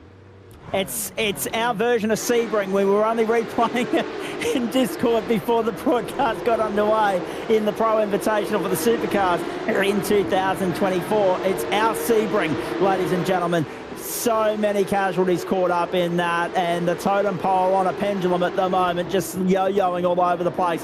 Zach Hanlon's making his way into pit lane. Sebastian Vandel, Sebastian Eskandari, they don't know just yet exactly what's unfolded. Tom Bewley, Rick Kuznetsov and Hayden Veld come through, and the safety car, as you say, has quite rightly been deployed. Not yet, though, so they're still going. They're still waiting for it, if it's going to clear or not. I doubt it is, and they're going to have to call this one soon because Jacob O'Reilly is on the racing surface. Now the safety car has been called. So Eskandari had an eye on Vandel for the race lead, and he's been robbed of the chance to dive down the inside. So quite rightfully so. Safety car is deployed out there. It will be a chance to bring the field a little bit slower, and this will actually really hurt these drivers inside the front five. They've done the hard work. They caught the favourite on a gap, Damon Woods, and they've just allowed him back in because of that. It's just O'Reilly here working through turn 9. You can see he just catches the curb a little high. That causes the car to pivot into a slide, and at that point, pick your angle, and Simon Mazzomo says straight through. And you have a little bit of sympathy, although the second shunt there, I think that might have been Corey Lazarus actually getting into the back of Simon Mesmo. That finished Mesmo off. There'll be a couple of cars on the tow rope here out of all of that.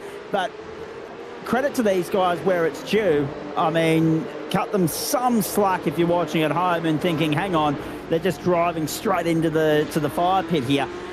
The margin, the reaction time, and the compromised vision, all added ingredients into why that ended up being as it was. Here's Simon Mesmo's viewpoint of it, ladies and gentlemen. This will illustrate exactly what we're talking about on the OG Gear replay here. As you can see, he's got the car in front immediately in his view. Bang. Arrives in front of the Vermilion car, unsighted. He had about half a second, if that, to play with Jake, and that was not enough to get out of the way. No, absolutely not. And you've got to remember as well, they're travelling at speeds there of over 180 kilometres an hour going up through the gears. So they're up there at what is essentially a position of how much time do you have to get out of it. And you've got to remember as well, they've just come through a very long right-hander. If you put too much rotation trying to avoid it, the car's just going to completely load over to the right-hand side wall. It's an almost impossible situation here. So this is a little look here at how they go. You can see it on the dash, 180 kilometres an hour into the side of Jacob O'Reilly's Vermilion Esports Porsche 992 Cup car. Impact. It'll be interesting to see what the casualty list looks like out of that. I dare say there would have been a few cars taking themselves straight back to pit lane. Remember, this is Pro Invitational racing, ladies and gentlemen, so unlike some leagues where you've got fast repairs at your disposal waiting for you when you get back to pit lane, now if you've got damage that hasn't declared your car a write-off, you need to go back to pit lane and sit there for the allocated number of laps and time that it's going to take for it to be repaired in the virtual world. So there is still an invoice to pay. It will rub out a few contenders. It'll rub out a few immediately, Jake, but then it'll also, and you can see there's already one car still parked there stranded, and drivers being advised to go to the right-hand side of the circuit around it as they follow the safety car, the GT4 Porsche Cayman safety car. And here's another viewpoint of the incident. This was the beginning of it and the aftermath. Just drivers going for gaps that weren't there, Jake. Well, it's the fact that everyone's slowing up, trying to get through safely, and you'll get some drivers who try and pin it forward thinking they're Kimi Raikkonen at Spa, and ultimately what you'll find is you get these choke points as you go into a scenario like this, and they basically sit back and say, well, how am I supposed to get in through a situation like this? And that's why you see incidents like this just continuing on, even though that the accident's happening 10, 15 seconds after the initial burst point of what we've seen. There's your track conditions out there, next to no wind on a 22-degree track temperature. It is still bitterly cold, and look at how aggressive the weave is from Eskandari. I have never seen a full circuit weave quite like that. No, that's exactly right, but look at it. It's universal right through the order at the moment. 5-second penalty for Denny Davison for his involvement in the incident. And they're all in sync with that, ladies and gentlemen. Weaving around as though it's, I guess, a rally trail, a rally stage on the streets of, well, pick a destination anywhere in the world at the moment, Jake. The world's your oyster with regards to that. But, yeah, such aggression on the tyre weaving and swerving there in order to try and keep as much warmth in these tyres as possible. That will be a talking point. Hayden. When we get back, have a look at this on the bottom right-hand side of your screen. Hayden Vell drinking and eating on the go here, whilst also weaving and keeping the tyres warm. That'll be an interesting talking point, how long it takes the tyres to come back up to temperature when we get back racing, boys. No guarantee on how soon or long that's going to be of happening, based on the clean-up job required. So we know that there's a few contenders that have dropped right out completely, and there'll be others that'll be sitting on pit lane for a little while yet. So that will take away from the traffic on the circuit. But the big problem we've got, Jake, is that there's still over 30 cars out there, line astern when we go back to green, and the risk of what we've just seen happening again, it's high. It is, but Sebastian Varndell is going to need to be very alert to how he wants to restart this. He's done very well, actually, it has to be said, through those first 3 laps, to stay at the front of the field, Zach, and keep his ground and keep his momentum. So when you're looking behind, we know how quick Eskandari was off the line from a standing start. Now the question is to test how good is the youngster when he gets the launch sorted off of a rolling start. Exactly right. And can he maximise that cold tyre pace and speed that he's got off the restart, and then maintain it, Jake, when the tyres come up to temperature as well? We were talking earlier about different drivers, different setups, different preferences with regards to what we saw in qualifying. Now we've got to apply that methodology, that philosophy to race trim as well. Good news, ladies and gentlemen. Looks as though the safety car is about to peel off, and we're looking at a restart here this time by, and still there's going to be 17 laps to go at the line. We haven't even got to lap 7, which is the extra. We've got 6 extra laps in this race from what we saw in race 1. We haven't even got to the point of 16 laps to go yet. So it's strap in. It's going to be a long night. Varndell now setting himself up. He knows he's got control of this field. He can choose to go in the middle. He can choose to go then off of the exit of the final corner. It's about how early he decides he wants this launch, and everyone in the train's going to be a little bit slower to it. Long old hold, waiting for the Sud curve, and now he looks to try and pin the car down, and that responsibility well chosen here as he looks for the launch and looks to try and get the drive away. Very nice get-go then as he works on through. Antal Sabo in 6th position there. Oh, big trouble, bang! Hard into the wall there, left-hand side. That's a massive, massive shunt that's gone on through. Immediate incident out there for Eskandari, and that's the cold tyre for you. And just when we were talking him up as well, can't help but feel like that's a little bit of a commentator's curse from us. Maybe our first one of the season. Antal Sabo under pressure here at the moment. He's got them pouncing on him left and right, looking for a way through. 3 wide on the run down to the hairpin. But with the exception of Eskandari, a pretty safe restart. Yeah, safe, sorted, happy with the way that he's going about this right now. Bewley up to 3rd, Veld there 4th, then you got Sabo, Wood seen behind him, Brown, Rattray, White, Dylan, Shepherd right now in the scrap as they try and work through over towards turn number 8. Kuznetsov holding his 2nd place quite nicely, but a nice comfortable pass there. Shepherd leaving the room, and Rattray White then is there and happy with the position that is being held at this moment in time. Here's the OG Gear replay. Good. And he got the curb on the exit of turn 1 on the outside as well. So it was the bounce off the inside curb and safety car deployed. So exactly the same as race 1, Jake. We don't get a clean full lap of running before the 2nd safety car follows the 1st.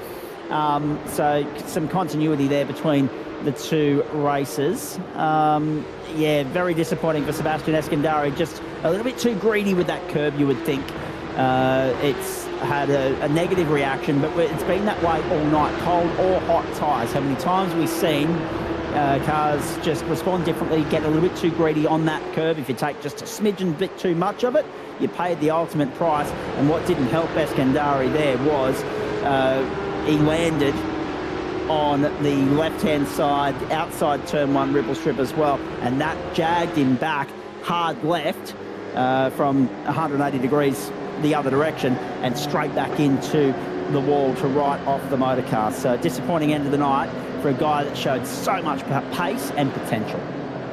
Yeah, real shame, but ultimately you don't win races like these and you don't score points, Zach, on potential. You score them by finishing at the end of the race, and I think that's the critical thing that's got to be remembered, especially as this race holds twice the amount of points that you would find in race number 1 tonight. It's interesting, isn't it? There's a little bit of a discrepancy there. We only go an extra 30k, but it's worth double the weight. So that'll be a talking point as well, placing an emphasis on making sure you finish the feature. If it all goes to the proverbial in the sprint, yeah, okay, not ideal either, but at least it's not the feature where, as you say, as opposed to the 67 points that were pocketed by Damon Woods, who's currently sitting 6th, by the way, ladies and gentlemen, and the more they have this race neutralised, the harder it makes his task of clawing his way back through the field, quite frankly. He picked up 67 points. He picked up 5 for pole position. He's currently on 72. He is the championship leader. That's clear. That's fact.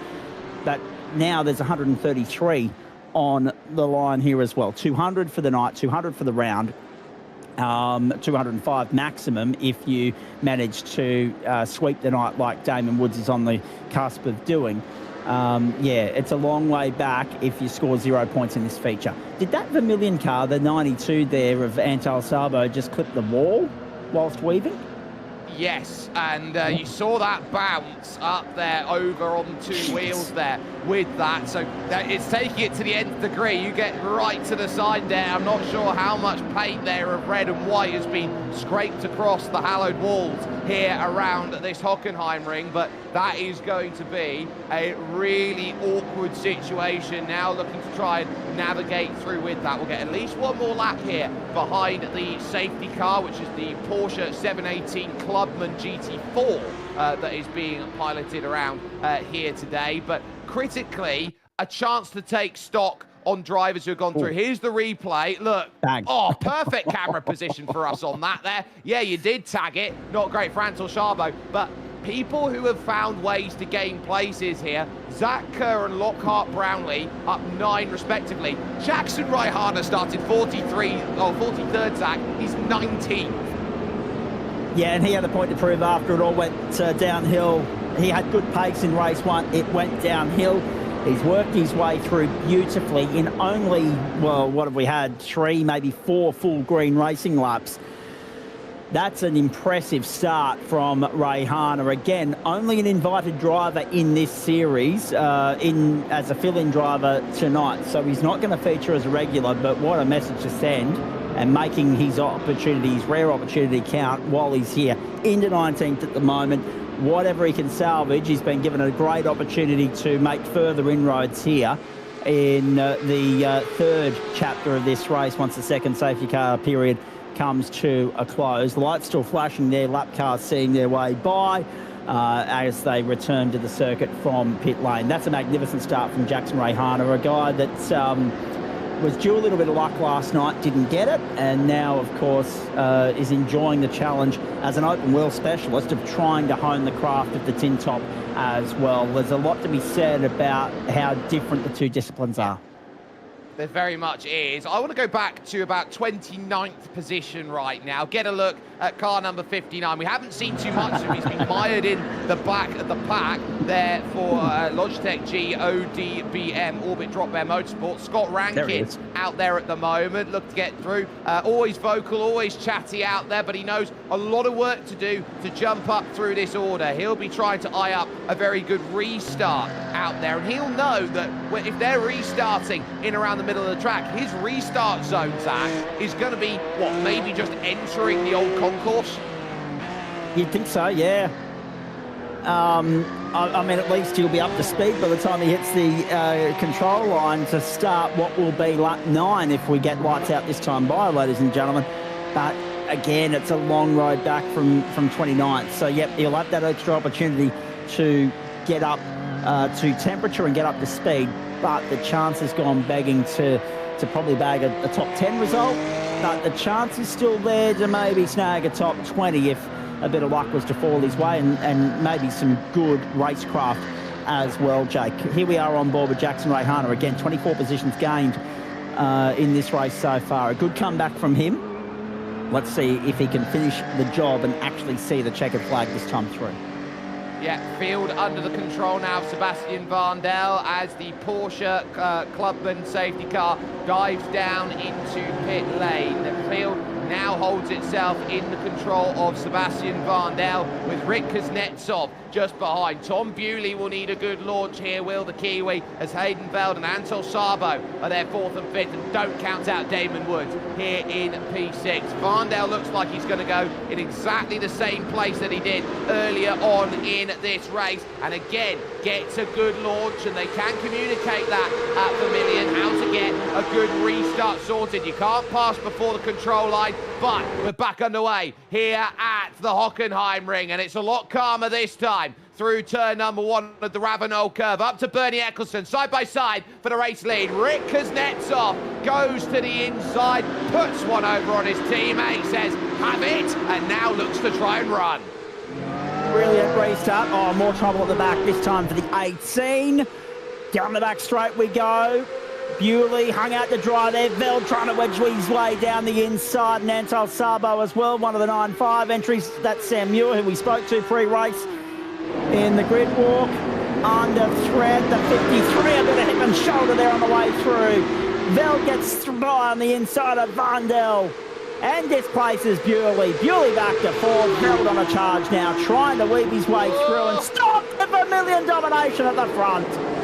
Hold on to your hats, Hayden, there, as Vandel will get through. Back through goes Tom Bewley, and now here comes Antal Sabo to the mix, trying to bring himself in. Big defensive block from Vandel. Now there's a tag, and Veld's been tagged, and he's into the gravel as he just about avoids everybody else. He is dispatched off from the front group. How lucky was Tom Bewley there as well. He got the little clip on the way through, but he was able to control the car. Otherwise, we could have had 2 drivers going for a passenger ride into the kitty litter on the entrance to the stadium section. So race control, a little bit more work to do there. Damon Woods helped by that, aided by that incident, because he's now moved up into 5th. His next target is Sabo, and Bewley still holding on to 3rd. Such drama off the restart, not for the first time tonight.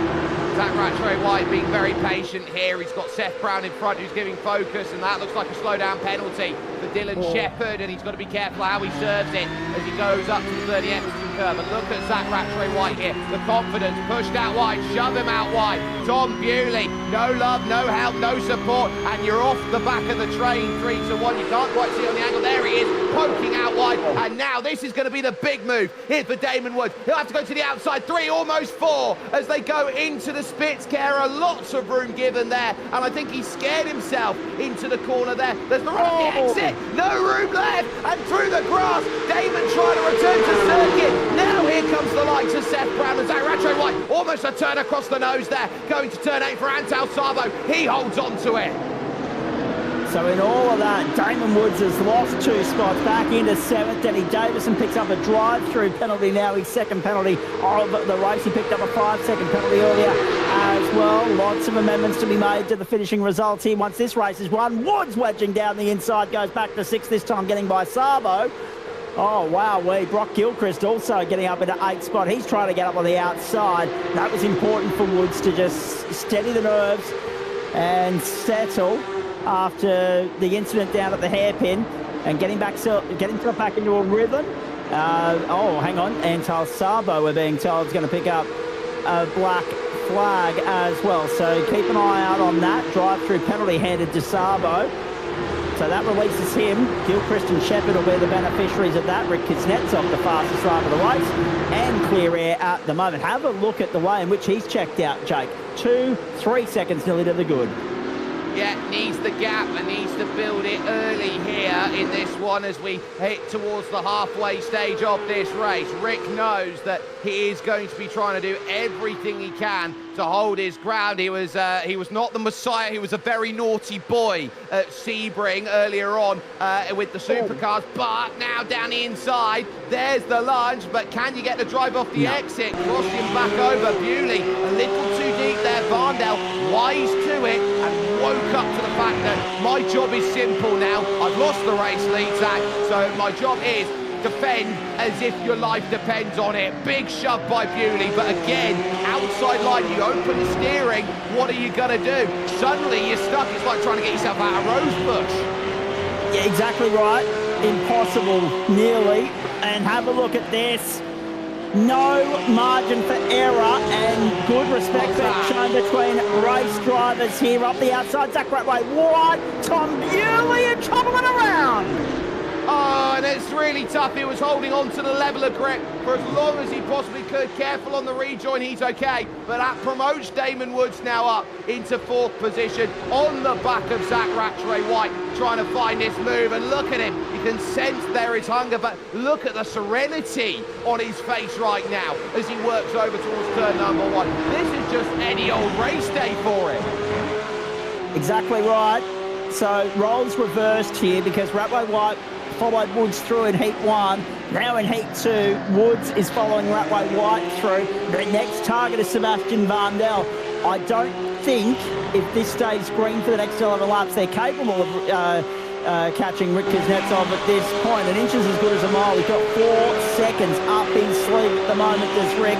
Barring a mistake, barring a caution, he's not going to be touched for the balance of the night. There's Brock Gilchrist up on the outside, trying to make life difficult for Zach Ratway White now as well. So he wants to factor in the mix here.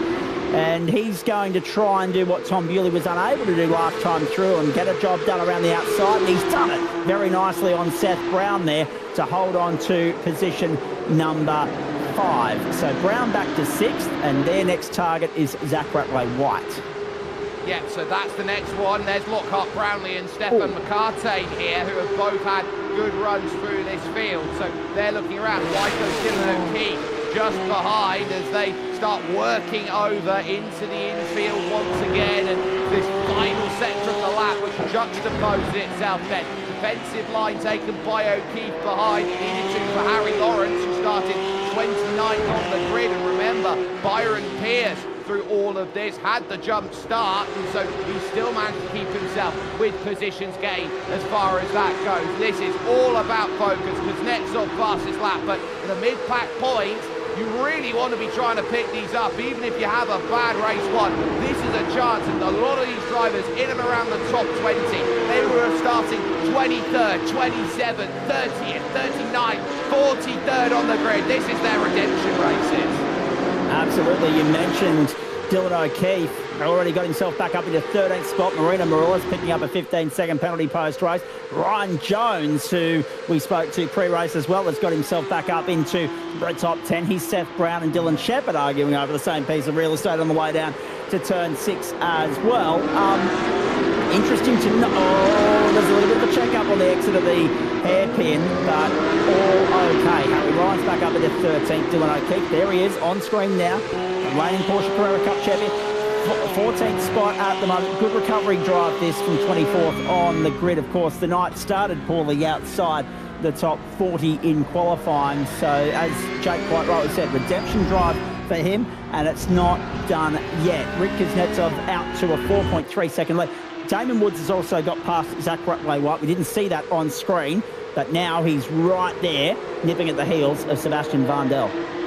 You can see the eagerness of trying to make this. He's up 7. He knows he wants to start chewing into that gap with 10 laps to go. If anyone can reel down a gap, it's Damon Woods. But for the moment, he's now got to try and get by the deputy here. And this is where Sebastian Varndell holds his ground quite nicely. He's not the quickest driver in the world, is Seb. He's done well to get himself up into the top 10, get that pole. But what his job is how difficult is it going to be for me to get by? You're going to have to surprise Seb in terms of making the move, or you're going to need to do it at the simplest place possible. Here's the run then out onto the Parabolica. As behind that, Dylan O'Keefe dropping down the order. There goes Raihana up a place. Another place gained for Jackson Raihana, 27 now, up to 16th. So a firm chance of the top 15 here. Woods down the inside, the hairpin, finds himself up into second spot.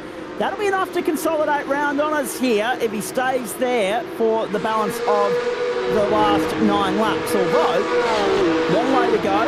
Varndell won't want to rest on his laurels. He'll want to fight back and make Woods work for that second position. And maybe in the process, all that will do is give Rick Kuznetsov even more breathing space than what he's already got, out to 4.5 seconds now. Zach Ratway-White still has the fastest lap of the race. Can you believe it, Jake? We've actually gone a decent number of laps without intervention of the safety car. Well, don't jinx us just yet, Zach, because there's still a lot of big battling that is out there here. You've got Stuart Ellis trying to bring himself into the party in the OPRX Gamma Flare Sim Racing Porsche 992.2. He sees as well behind him Ryan Jones up in that top 10. Zach Kerr, who's making good progress as well behind. They're all there, they're all getting themselves involved, and they know out of the Sud curve over towards the Ravenel curve, which used to be known as the Nord curve. It is about giving yourself opportunities here. It's the technical circuit. You've got to work hard out there, and changes behind there between Lockhart Brownlee and as well Stefan McCartane here. They're having a really good go at it right here in front of Harry Lawrence. Riding on board with Harry Lawrence. Here's that opportunity for it. Oh, geez, they got very close to locking horns there. Did McCartan and Brownlee, and Lawrence wants to take full advantage of that. Bump drafting down the back straight towards the hairpin, but that's going to allow McCartan the opportunity under brakes to dive bomb the pair of them. Can he consolidate on the exit? Brownlee's hanging with him. We'll follow this all the way around to the stage, to the arena section here, ladies and gentlemen. Brownlee in the right position. If he can go a little bit deeper under brakes. No, door trying to be slammed firmly shut in front of him. But Brownlee's done enough to wedge his way down the inside of McCartan and put McCartan back a spot. Oh, not like that! Not like that! And there's the turn across, and you can see there the stare of daggers from Lockhart Brownlee at that one. He is not going to be pleased that he's been turned around in that manner. It was a case of leaving the nose on the inside, and that for Stefan McCartane, as far as I look at there, was late to the party. Yeah, just a little bit, but we've seen more trouble. So the 144, that's Reece Wakefield in trouble again. Not for the first time we've seen him in the weeds tonight. How many times have you seen it though, Jake? These guys flirting with fine margins. They're working with less than, only by 5 or 6%, less than a car width, trying to execute overtaking opportunities. Yes, you've got to be aggressive, but you've got to rely on the other party to come to the fore and actually work with you on that, to actually use a little bit of discretion and open up the door. And it looked as though Brownlee might have been trying to close the door, and he's paid the price for that. So that's unfortunate.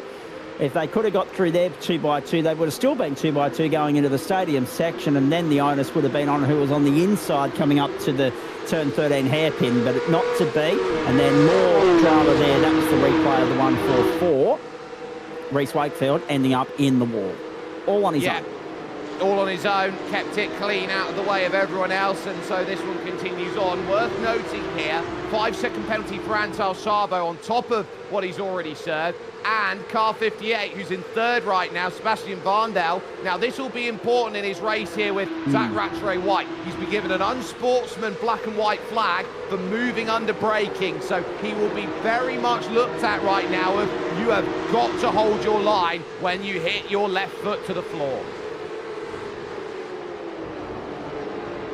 And how would you go about it if you're Zach Ratway-White? Yes, you know you're treading a tight rope there, as you aptly described it earlier. And if you're Sebastian Varndell, you know that he's nipping at the heels. You know he's already,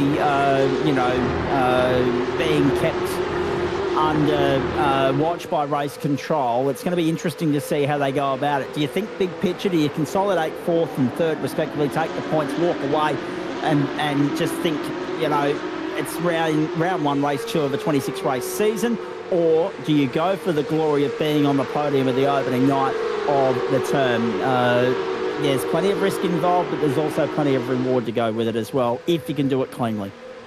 Yeah, damage on the front for Zach Rattray-White. You can see it there on the splitter there, that there is a tiny bit of damage. That will take a bit of front downforce away off of his Porsche 992 Cup car. But Varndell holds his ground nicely. It's a very clean car by comparison. You know as well, Brock Gilchrist started 17th. There's the look down the inside. Oh, he gets into the side of him, and there's the contact. Brock Gilchrist open up the doors, trying to go around the outside. He'll have to go around the outside of another corner now. Here as he'll look at turn 11, but Zach Rattray-White pushes his way to the podium.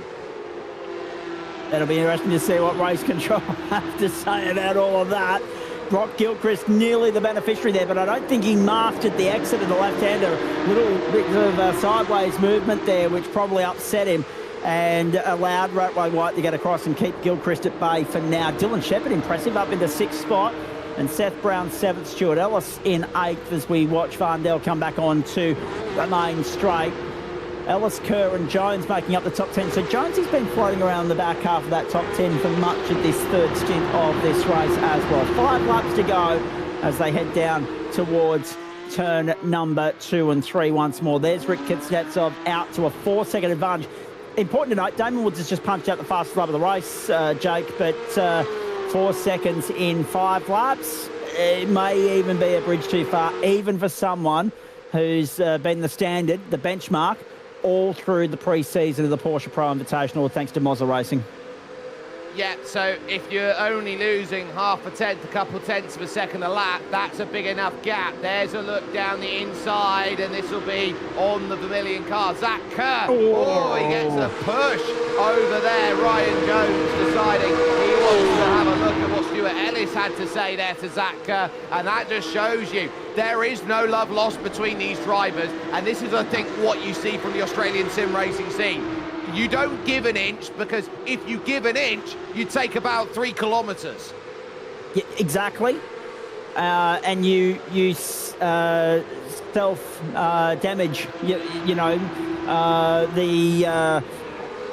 the outcome for yourself more than anybody else. You cannot afford, you've got to put yourself first and foremost, and your teammates second, and everybody else is third and fourth and fifth. So they're finding that out very early on, which sets the standard for us for the rest of the season, Jake, in terms of the narrative to follow, the rivalries that'll form along the way. Plenty of storylines are going to evolve and emerge out of this first round of the season. Help us write the form guide for round 2. A lot of curbs still being taken there at turn 1. I'm still waiting for someone else to get hamburgered out of there. And, of course, some late race carnage here.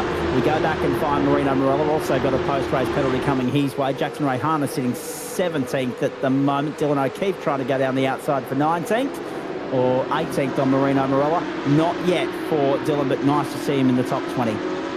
Angus Lawford just behind with Antal Sabo, Scott Rankin in this group as well, Miles Burgess, they're all there. They're all starting to eye this up. I tell you what, top 20 for Scott. He'll be buzzing from ear to ear out there. This is the OG Gear replay. Big mistake there from car 73. Stuart Ellis just bailing out there of the Bernie Eccleston curve and basically forcing side by side. Now here's Brock Gilchrist now finding himself on the wrong side because Seb Varndell back through up into 4th position. You can't rest on your laurels around here as Seth Brown now sits and Dylan Shepherd, and they're all turning around thinking, well, we'll be top 10 in the championship as we come out of here, and we will say job very well done with that, pushing to the Sachs curve.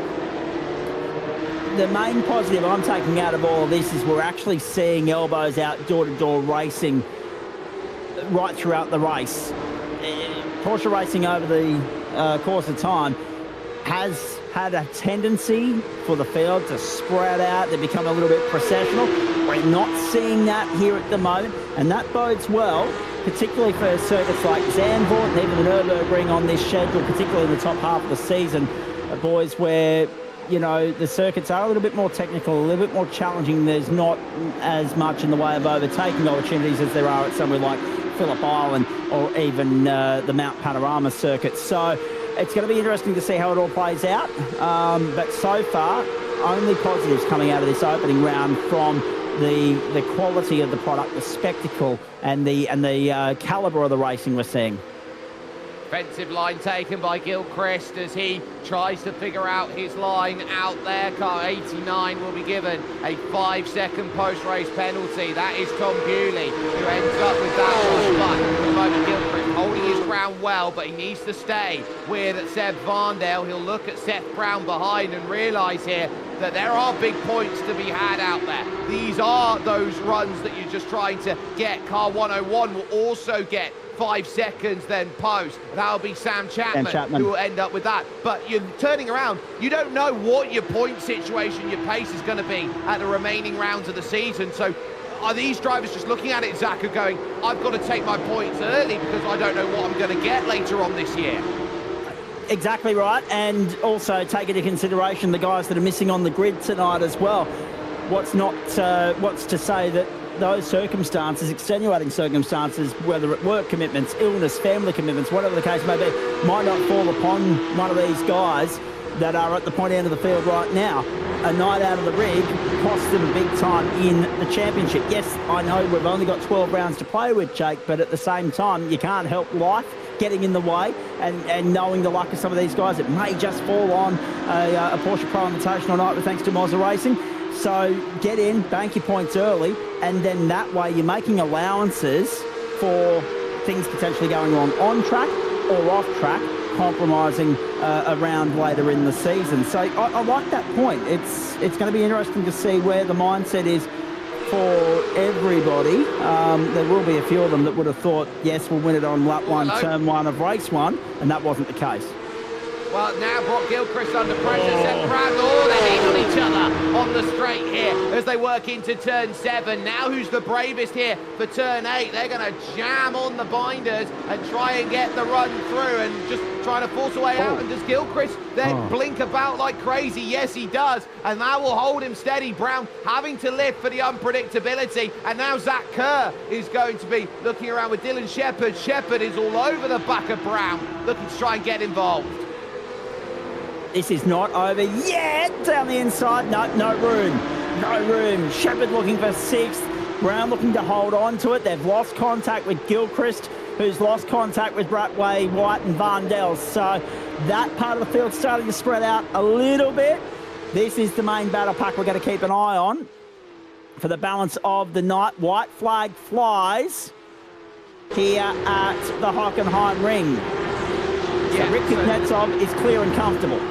He is. He's very clear right now with 3.3 seconds, but he can't afford to rest on that at the moment as Kerr, Shepherd and a slow Jack Widders over the line then. So he's had trouble through the final corner trying to get back up to speed. A shame for him as he works now forward. We focus back though on this group for top 5 honours out there. Gilchrist has got a bit of legs now and has been able to pull out about 3/4 tenths of a second. That's enough to chaperone off then the guard of turn 6, the Spitz carer, and then back along they'll be starting to think, right, there's not much that I can do to try and get back. This is going to be down to who can have a nice pop of things late on in this one. Over at turn number 8, I think Dylan Shepherd here is trying to line up maybe the Sachs curve as the last gasp place. You can go and make a move. You find yourself now looking at the basically the pot of diminishing returns right now at this stage, knowing that you are running out of time. No such worries though on the top of your screen for Rick Kuznetsov, because he knows that he has held off the best out there behind him, built the gap. No worries, out of the sud curve, it's Quick Rick that's got to go and get it done in race 2. Rick Kuznetsov has got the job done from 24th in qualifying to 9th and now to a win. Magnificent drive, took the opportunity presented to him and ran with it beautifully. Well done, Rick Kuznetsov. Smashed the competition in the end. Phenomenal fight back from Damon Woods. Got boxed in, not helped by early safety cars, but it's a second It's a very good night at the office for him. It's a round win on points. That'll be reflected in the updated leaderboard, which you'll see at the end of the night, ladies and gentlemen. That's pending, of course, all the post-race penalties that have to be applied here. So everything as we watch it wrap up on the opening night of the school year for the Moza Racing Porsche Pro Invitational is provisional. But all in all, hard to say that we've seen anything but the cream rise to the top here. Angus Lawford even doing a donut at the end there, happy with coming across the line in 20th. Vermilion will be happy with how it's played out, but so too will Damon Woods. Plenty of bad luck stories, plenty of hard luck stories emerging up and down the pit lane as well, Jake. But in the end, the form guide read pretty true in the grand scheme of things. You can't ask for much more than that. Can't wait for Spa, because when we get there, the gloves will be off. Everyone will have had 3 weeks to reset, regroup, refocus, and go again. A very different racetrack. One of the longer ones we tour on the calendar. Of course, the only longer circuit on the schedule is the Le Mans circuit in the south of France, the Circuit de la Sarthe. But that was a clinical performance from Rick Kuznetsov. And we'll talk about it all year, mate. When you look at the drivers that are involved in those invert situations, the opportunity that's presented to them when they're presented with clear air, first 2 rows to convert. And Rick Kuznetsov is one from one in that regard, and all credit to him. Yeah, 41 minutes, 55 seconds. He crosses the line in. He wins by 3.1 over Damon Woods, 1 place shy of the perfect opening meeting for him. Zach Rattray-White, they will be very happy with 3rd position overall as Sebastian Varndale. He, for me, is my driver of that race because he did so well defending out there, and only some very quick drivers were able to get by him. Brock Gilchrist then is 5th ahead of Seth Brown and Dylan Shepherd, with Zach Kerr in 8th. Ryan Jones is 9th, and Stuart Ellis rounds out your top 10. We will look over the page in 11th, where Tom Bewley finds himself for Momentum Racing. Hugo Allen from 30th all the way up to 12th. What a wonderful drive he had in that race with Harry Lawrence, Byron Pierce and Stefan McCartey. You've then got Marino Morella there in 16th, your biggest mover in that second race. Jackson Raihana, 43rd to 17th, a gain of 26. He will then see Dylan O'Keefe, the Porsche Carrera Cup Australia champion, directly behind him for DPR Racing,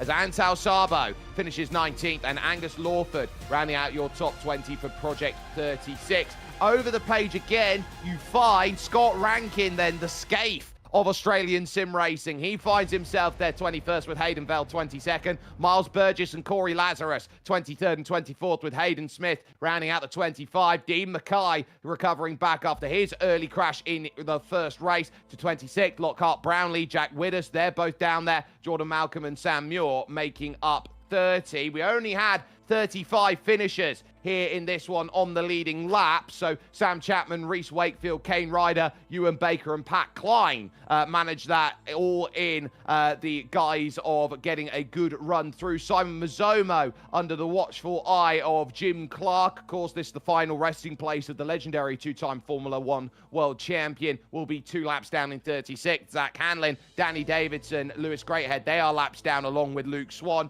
And then over to the final page where you see confirmed retirees being Jed Van Hemert, Josh Perwin, Sebastian Eskandari off the restart, Ben Pedersen, and then Jacob O'Reilly, that massive shunt up, making all of the difference out there overall. We have the chance to chat with some of our drivers. Let's get the winner in and playing forward from the number 83 out here to join with us right now. It is a wonderful drive for Rick Kuznetsov, and hopefully we'll get him in the next couple of moments here to have a chat with us. Rick, that goes to show just how good of a race too you have been able to have. You were on the back foot from qualifying and trying to work your way up. You got to the invert and you had yourself a very good opportunity to jump through after the final restart and then build the gap as Seb defended like a lion for you.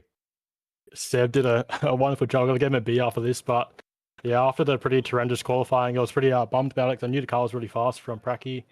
I was just trying to get into at least the top 10 in race 1 and to give me a better shot for race 2. and we just able to get through all the traffic and the crashes, and then yeah, it's just all about holding off Damo, because I knew Damo was so fast, but I was just trying to keep the lines clean, and we managed in the end.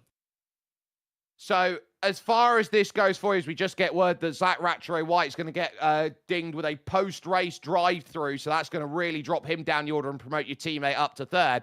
As far as this season goes for you, how critical is it for you now to take this victory here in race 2, put the building blocks together, and now set yourself up for Spa in 3 weeks? Yeah, it's definitely the momentum we need for to start the season. I mean, you can't really get a better start than this, so just take the momentum for race 2 and the whole season really, and try to probably now the quality. I think quality I'm struggling a bit with just getting that lap sorted, but this is a really good confidence boost for the season. Well, that confidence, we hope, will run with you. Rick Kuznetsov there joining us in the 83 Vermilion Esports Porsche 992.2, getting the big job done. Zach Cabin, I believe you've walked down the virtual paddock, and I believe you're standing by waiting with car number 56 out there, who was almost flawless, but just not quite, Damon Woods. Yeah, exactly right, Jake. Thank you very much for that. Damon Woods, good evening to you. Can't ask for much more than that, mate. Got boxed in a little bit there in that second race, but did your level best to get back through the field to salvage second in the end. By the time you got clear air, unfortunately, Rick was just a little bit too far up the road, mate. But well done on the pole position. Well done on the race 1 win. Talk us through the night that was and what the plan of attack was for race 2, knowing full well that you had to get past some pretty good operators if you wanted clear air. Yeah, I mean, the quali lap was pretty good. I mean, I did it without a toe, so that shows the pace that we had. Lap was pretty dull, and I think I made like a slight mistake in the last sector where realistically I could have probably done a 0.5, but that was me maxed out for the quali session. So yeah, I mean, you can't start a season off any better, and an extra 5 points for the quali as well, which is good. And then yeah, obviously went into race 1 with the expectation of just leave it at the front and just maintain the pace of the race and, you know, control the gap. And that was a safety car fest, I can't lie, but I mean, it sort of worked in our favor. We felt that we probably had the pace to pull away and maintain a solid gap over the field, but in the end it didn't really matter. But yeah, then going towards race 2, I knew it was going to be absolute fisticuffs. It showed straight away. Some of the driving standards were absolutely appalling, from guys that I think should be held to a much higher regard.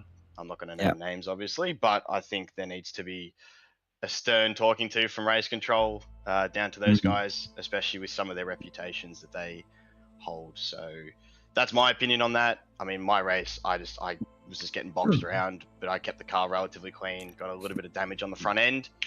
So yeah, it was more just make sure that I don't detonate the car at a hairpin or something like that, and just sort my way through. I knew I had the race pace, and it showed at the end as well. Able to, you know, bring the gap down from 5 seconds to 3.1 to Rick. So we know the car pace is there, especially amongst the other the other Eclipse boys. It's just we got to be able to put it together. And with the top 10 invert, I think there's going to be a lot of unhappy drivers in terms of championship standings just because of the nature of it. So that is what it is. In the end, we still bagged the good results. So I can't really complain about that. Mate, loving the passion coming from you at this time of the night after what was no doubt a pressure cooker night in the cockpit. You seemed a little bit surprised by it being a safety car fest. Do you think that's going to be one of the main talking points, one of the main factors we have to contend with working through this championship, knowing that it's sprint racing all year long through 12 rounds? Look, to be honest, I didn't really. I mean, I guess this round's probably the one where I kind of expected it to be the most, just because it's a new series, new car for people, and Hockenheim's obviously got the pinch point of the hairpin, so that's always going to cause carnage. But I mean, looking at some of the other tracks on the calendar, I realistically think it should be pretty easy to not have safety cars every 2 laps. But in the end, with a 45 car grid and with some egos that were absolutely flaring, I think it's understandable why we had so many. But I think, again, we really should be doing a lot better than that. But in the end, it's the nature of the car. It's pack racing with how the draft model is, and you can get away with a bit of door banging. So yeah, it's not unexpected, but I think it should be a lot less than what we saw. I shudder to think how Jake and I are going to fill the time if we have a safety car deployment at Le Mans, for instance. However, let's hope that doesn't happen, mate. Last year, we took the GT Pro Invitational series to Spa. It was a safety car fest over 3 hours, mate.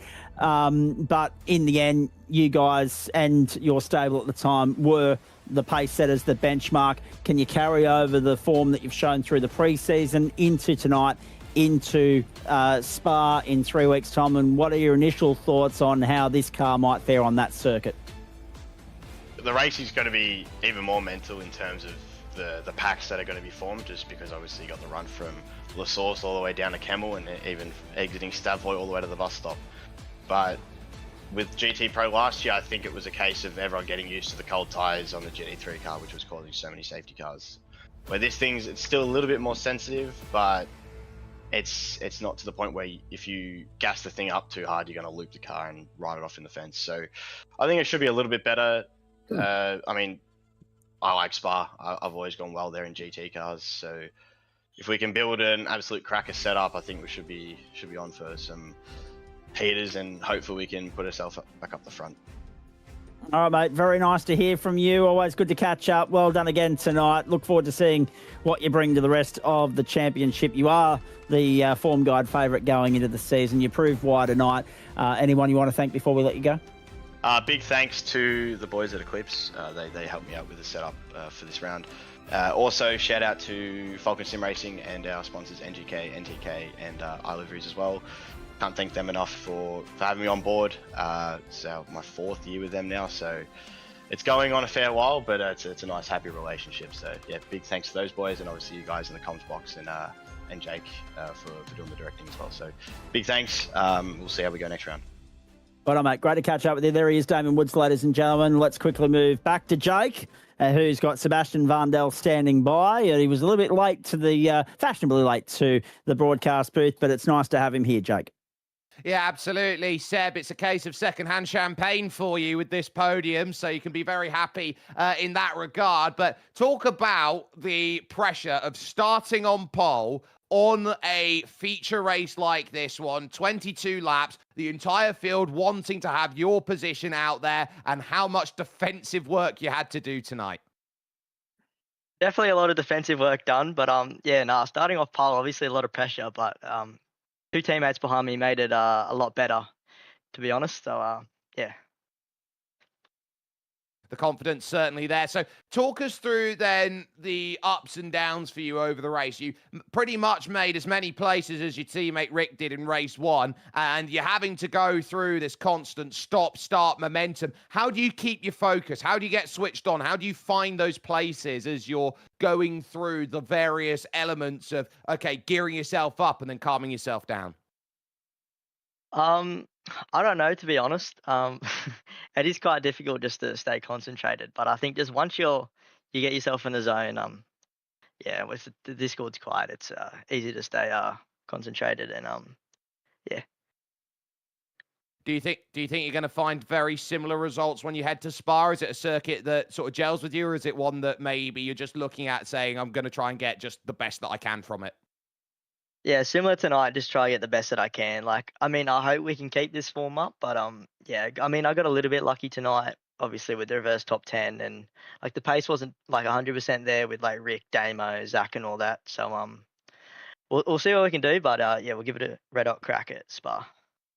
Well, we'll wish you the best of luck then over there. Sebastian Vandel getting 3rd position overall. As far as our housekeeping duties are to go, the V8 Pro Invitational Series will be jumping over to Road Atlanta on the 29th of April. That will be a sprint round there, and it's always fun when you see that. You can catch that from 7:45 p.m. Australian Eastern to get yourself in on to play with that. Over in the sprint cars out there will be at Huset Speedway, then looking to set themselves up. That is not a million miles away. You're just 7 days removed from that here with us, and that is going to be some lightning fast dirt action that'll be taking its control. And then, Zach, we do have to talk about where we are going to be next in 3 weeks' time. The home of Liège, Bastogne Liège, the great cycling monument. This is Spa, the legendary all-around circuit.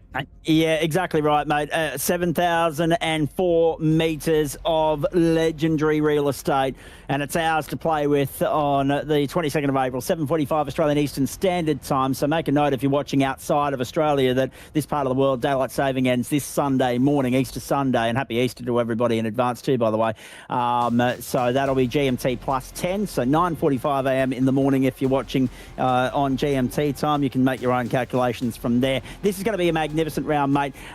It is in the Alps, of course. We expect weather to play its part in some way, shape or form. Bring it on. I'm looking forward to it. And what we've seen tonight sets us up beautifully for what's to come over the next 11 rounds. 24 races still to come. Already some rivalries forming, some hostilities brewing, of course. It'll be interesting to see. There's plenty of revenge to be sought from within the field with certain individuals that they may have come into contact with tonight throughout the course of the 2 races. Jake, it'll be interesting to see how revenge is sought, and let's hope it's cleanly, of course, and let's hope that the on-track pace will do the talking for these guys. Phenomenal performance from Damon Woods in terms of wrapping it up from my end, mate. That was a brilliant clinical start of the season for him. Damage control, obviously, in that second race, and I dare say that'll be the way everyone goes about their business in those invert situations throughout the course of the season, because at the end of the day, you've got to think bigger picture, and that is consistency wins championships. You can't get much more consistent than what Damon Woods stitched up tonight. We certainly do. I would say it's not as hilly as the Alps. It is the Belgian Ardennes after all, but it is going to be absolutely fun to see that in 3 weeks' time. A massive thanks to the team then over at the Australian Sim Racing Group for putting this together, from Zach Cabin alongside me, Jay Kennedy, who has been behind the cameras here for this one. The Moza Racing Porsche Pro Invitational has brought itself into life with these first 2 rounds, and everybody knows that they wanted a good result here at round 1. This was hard fought for. This was a case of pick yourself through the wreckage and see who comes out smelling of roses. We know that Rick was quick, but out there is a clear trend setter out there, and everybody lost behind Damon Woods because they know that it's car 56 from Falcon Sim Racing that's the biggest challenger, the biggest pace setter, and the yardstick that everyone will now need to follow to Spa.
Hi, my name's Courtney Prince, and last year I competed in Porsche Carrera Cup with BWT. Today I've been on the Sims with the OG race gear. I love the new gloves. They're really breathable and awesome, so you don't get sweaty hands using your normal race gloves on the Sim. The socks are also really good. You don't get sore feet on the Sim. I also think in training they'll be really handy as well.